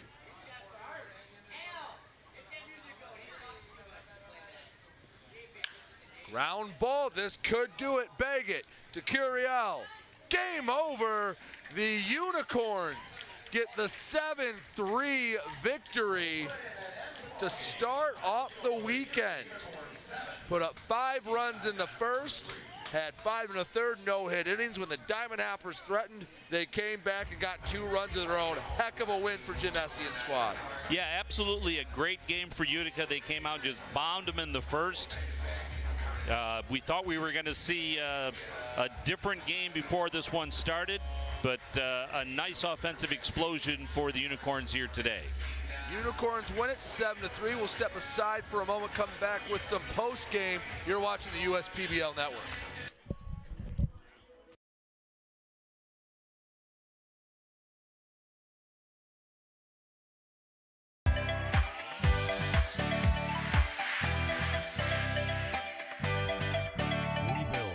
Roads, bridges, wind farms and pipelines, schools to skyscrapers, our members create monuments. We operate. We're the operators and mechanics behind the advanced heavy machines that move Michigan forward. We maintain boilers and HVAC. Our members run the complex heating and cooling systems that we all depend on. Our training is second to none, and safety is our priority. We are Operating Engineers 324, and we keep Michigan running. Companies are competing for talent like never before. With the complexities of handling tasks like payroll, benefits administration, and other HR functions, it's easy to see how a professional employer organization like Tryon Solutions makes all the difference. Tryon empowers businesses of all sizes to attract and retain talent by offering access to top-tier healthcare and employee benefit plans. With Tryon, you don't have to grow it alone. Visit RelyOnTryon.com. You can always rely on Tryon. Slide into a new home. Work with a local mortgage pro who works for you. Get a cheaper, faster, easier home loan. Find a mortgage broker near you today at findamortgagebroker.com.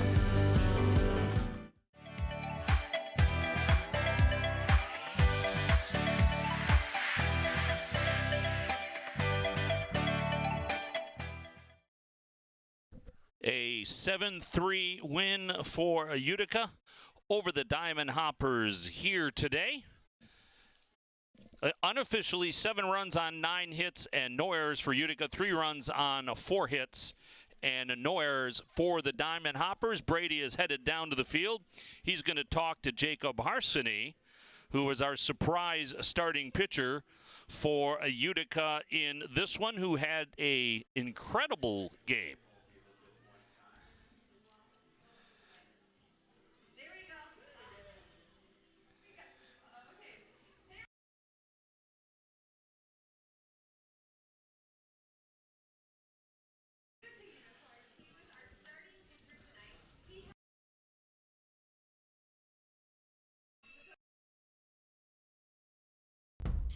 Jimmy John's So the Field Unicorns is the fall to perfect venue 13-13 on the season. The Diamond Hoppers raised their record to 14-14 on the season. So the Unicorns and the Diamond Hoppers are tied for second place in the USPBL. And both of these teams play 3 games out of the 4 days this weekend here at Jimmy John's Field. So again, we could see a change in the standings even more so before the end of the weekend. For tomorrow's game, it's Eastside again, but they play Westside, a 7 o'clock game here. The doubleheader on the weekend, Birmingham takes on Utica for 2. And then on Sunday, it's Eastside versus Westside. So everybody plays 3 this weekend with the exception of Birmingham.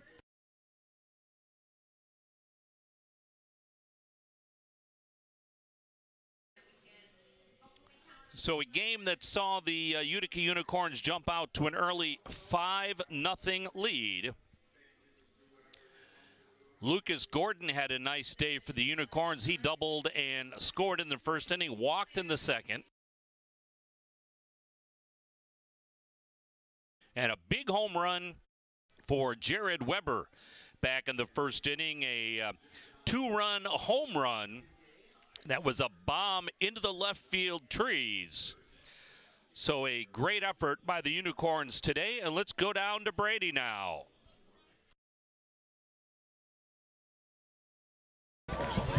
Down here with our player of the game, Jacob Harsany.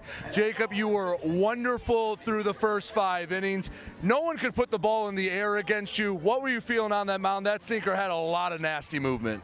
Well, first we got out to a 5-0 lead, so all I had to do was, I told myself just to throw strikes, let them put it in play. We got a lot of room to work with. You know, if they score 4, we still have the lead. So Patty, Dono, Lucas, they were making fantastic plays. I'm a ground ball pitcher, and they were swinging first pitch strikes a lot, so it made my job really easy. They just kept hitting it into the ground. So. You've been coming out of the bullpen a lot lately. Only had 14 innings of work coming into this game. You go 6 strong innings, no hitter through 5 1/3. Had to feel good to get back on the bump to start a game and have such an electric performance. Yeah, it did. I've been a career starter, and relieving's new to me. I'm just happy to be here, and whatever they ask me to do, I'm down to do. But my role has always kind of been starting, so it felt good, you know. Big pregame routine guy, and I just got locked in, and it helps when we jump out to a 5-0 lead. So. You guys last week struggling a little bit offensively. I'm sure it just had to be a relief in the dugout to put up those 5 runs. I mean, Weber's home run, I still think just landed. He put it a mile. So was it a little bit of relief going, all right, we can get this offense going, because you have some talented hitters in that lineup? Yeah, I mean, we for sure have talented hitters. They've been putting the ball in play a lot. Like, we don't strike out a whole lot, and you know, other teams are making good plays. We're barreling the ball to the outfield. Stuff's just not falling. It just wasn't our week last week. We pitched great. That's never really an issue. It's just whether or not the hits are going to fall. And when they go over the fence, it's pretty easy for them to fall. So. Well, Jacob, congrats on an electric outing and the win. Thank you. Jacob Harsany, our player of the game. We'll send it back up to Dan York to close us out. I've been Brady Beaton with the USPBL Network. All right, Brady, thanks very much, and a great job by Harsany here today. So that is going to wrap it up from Jimmy John's Field. Again, a 7-3 win for the Unicorns over the Diamond Hoppers. 5 runs in the first inning for the Unicorns, pretty much the deciding factor. We'll be back tomorrow as Eastside takes on Westside here at Jimmy John's Field. Try to make it out to the ballpark if you can. Otherwise, you can catch us on the USPBL network. So, again, for Brayden, this is Dan York saying so long from Utica. Again, the final 7-3 Unicorns over the Diamond Hoppers. Good night, everybody. If I hit a home run, then you know what's going out of the park. Yeah, bases loaded, we ain't letting up. Scoring back to back, you can count it up. United we stand together, divided we fall. Ain't no turning back, we done came too far to turn around and have a seat now. We don't compare, cause we unicorn. Unicorn, illuminate the dark with my uniform. Every time you see me stand up and salute me. It ain't no competition, not even from you. If I hit a home run, then you know what's going out of the park. Yeah, bases loaded, we ain't letting up. Scoring back to back, you can count it up. United we stand together, divided we fall.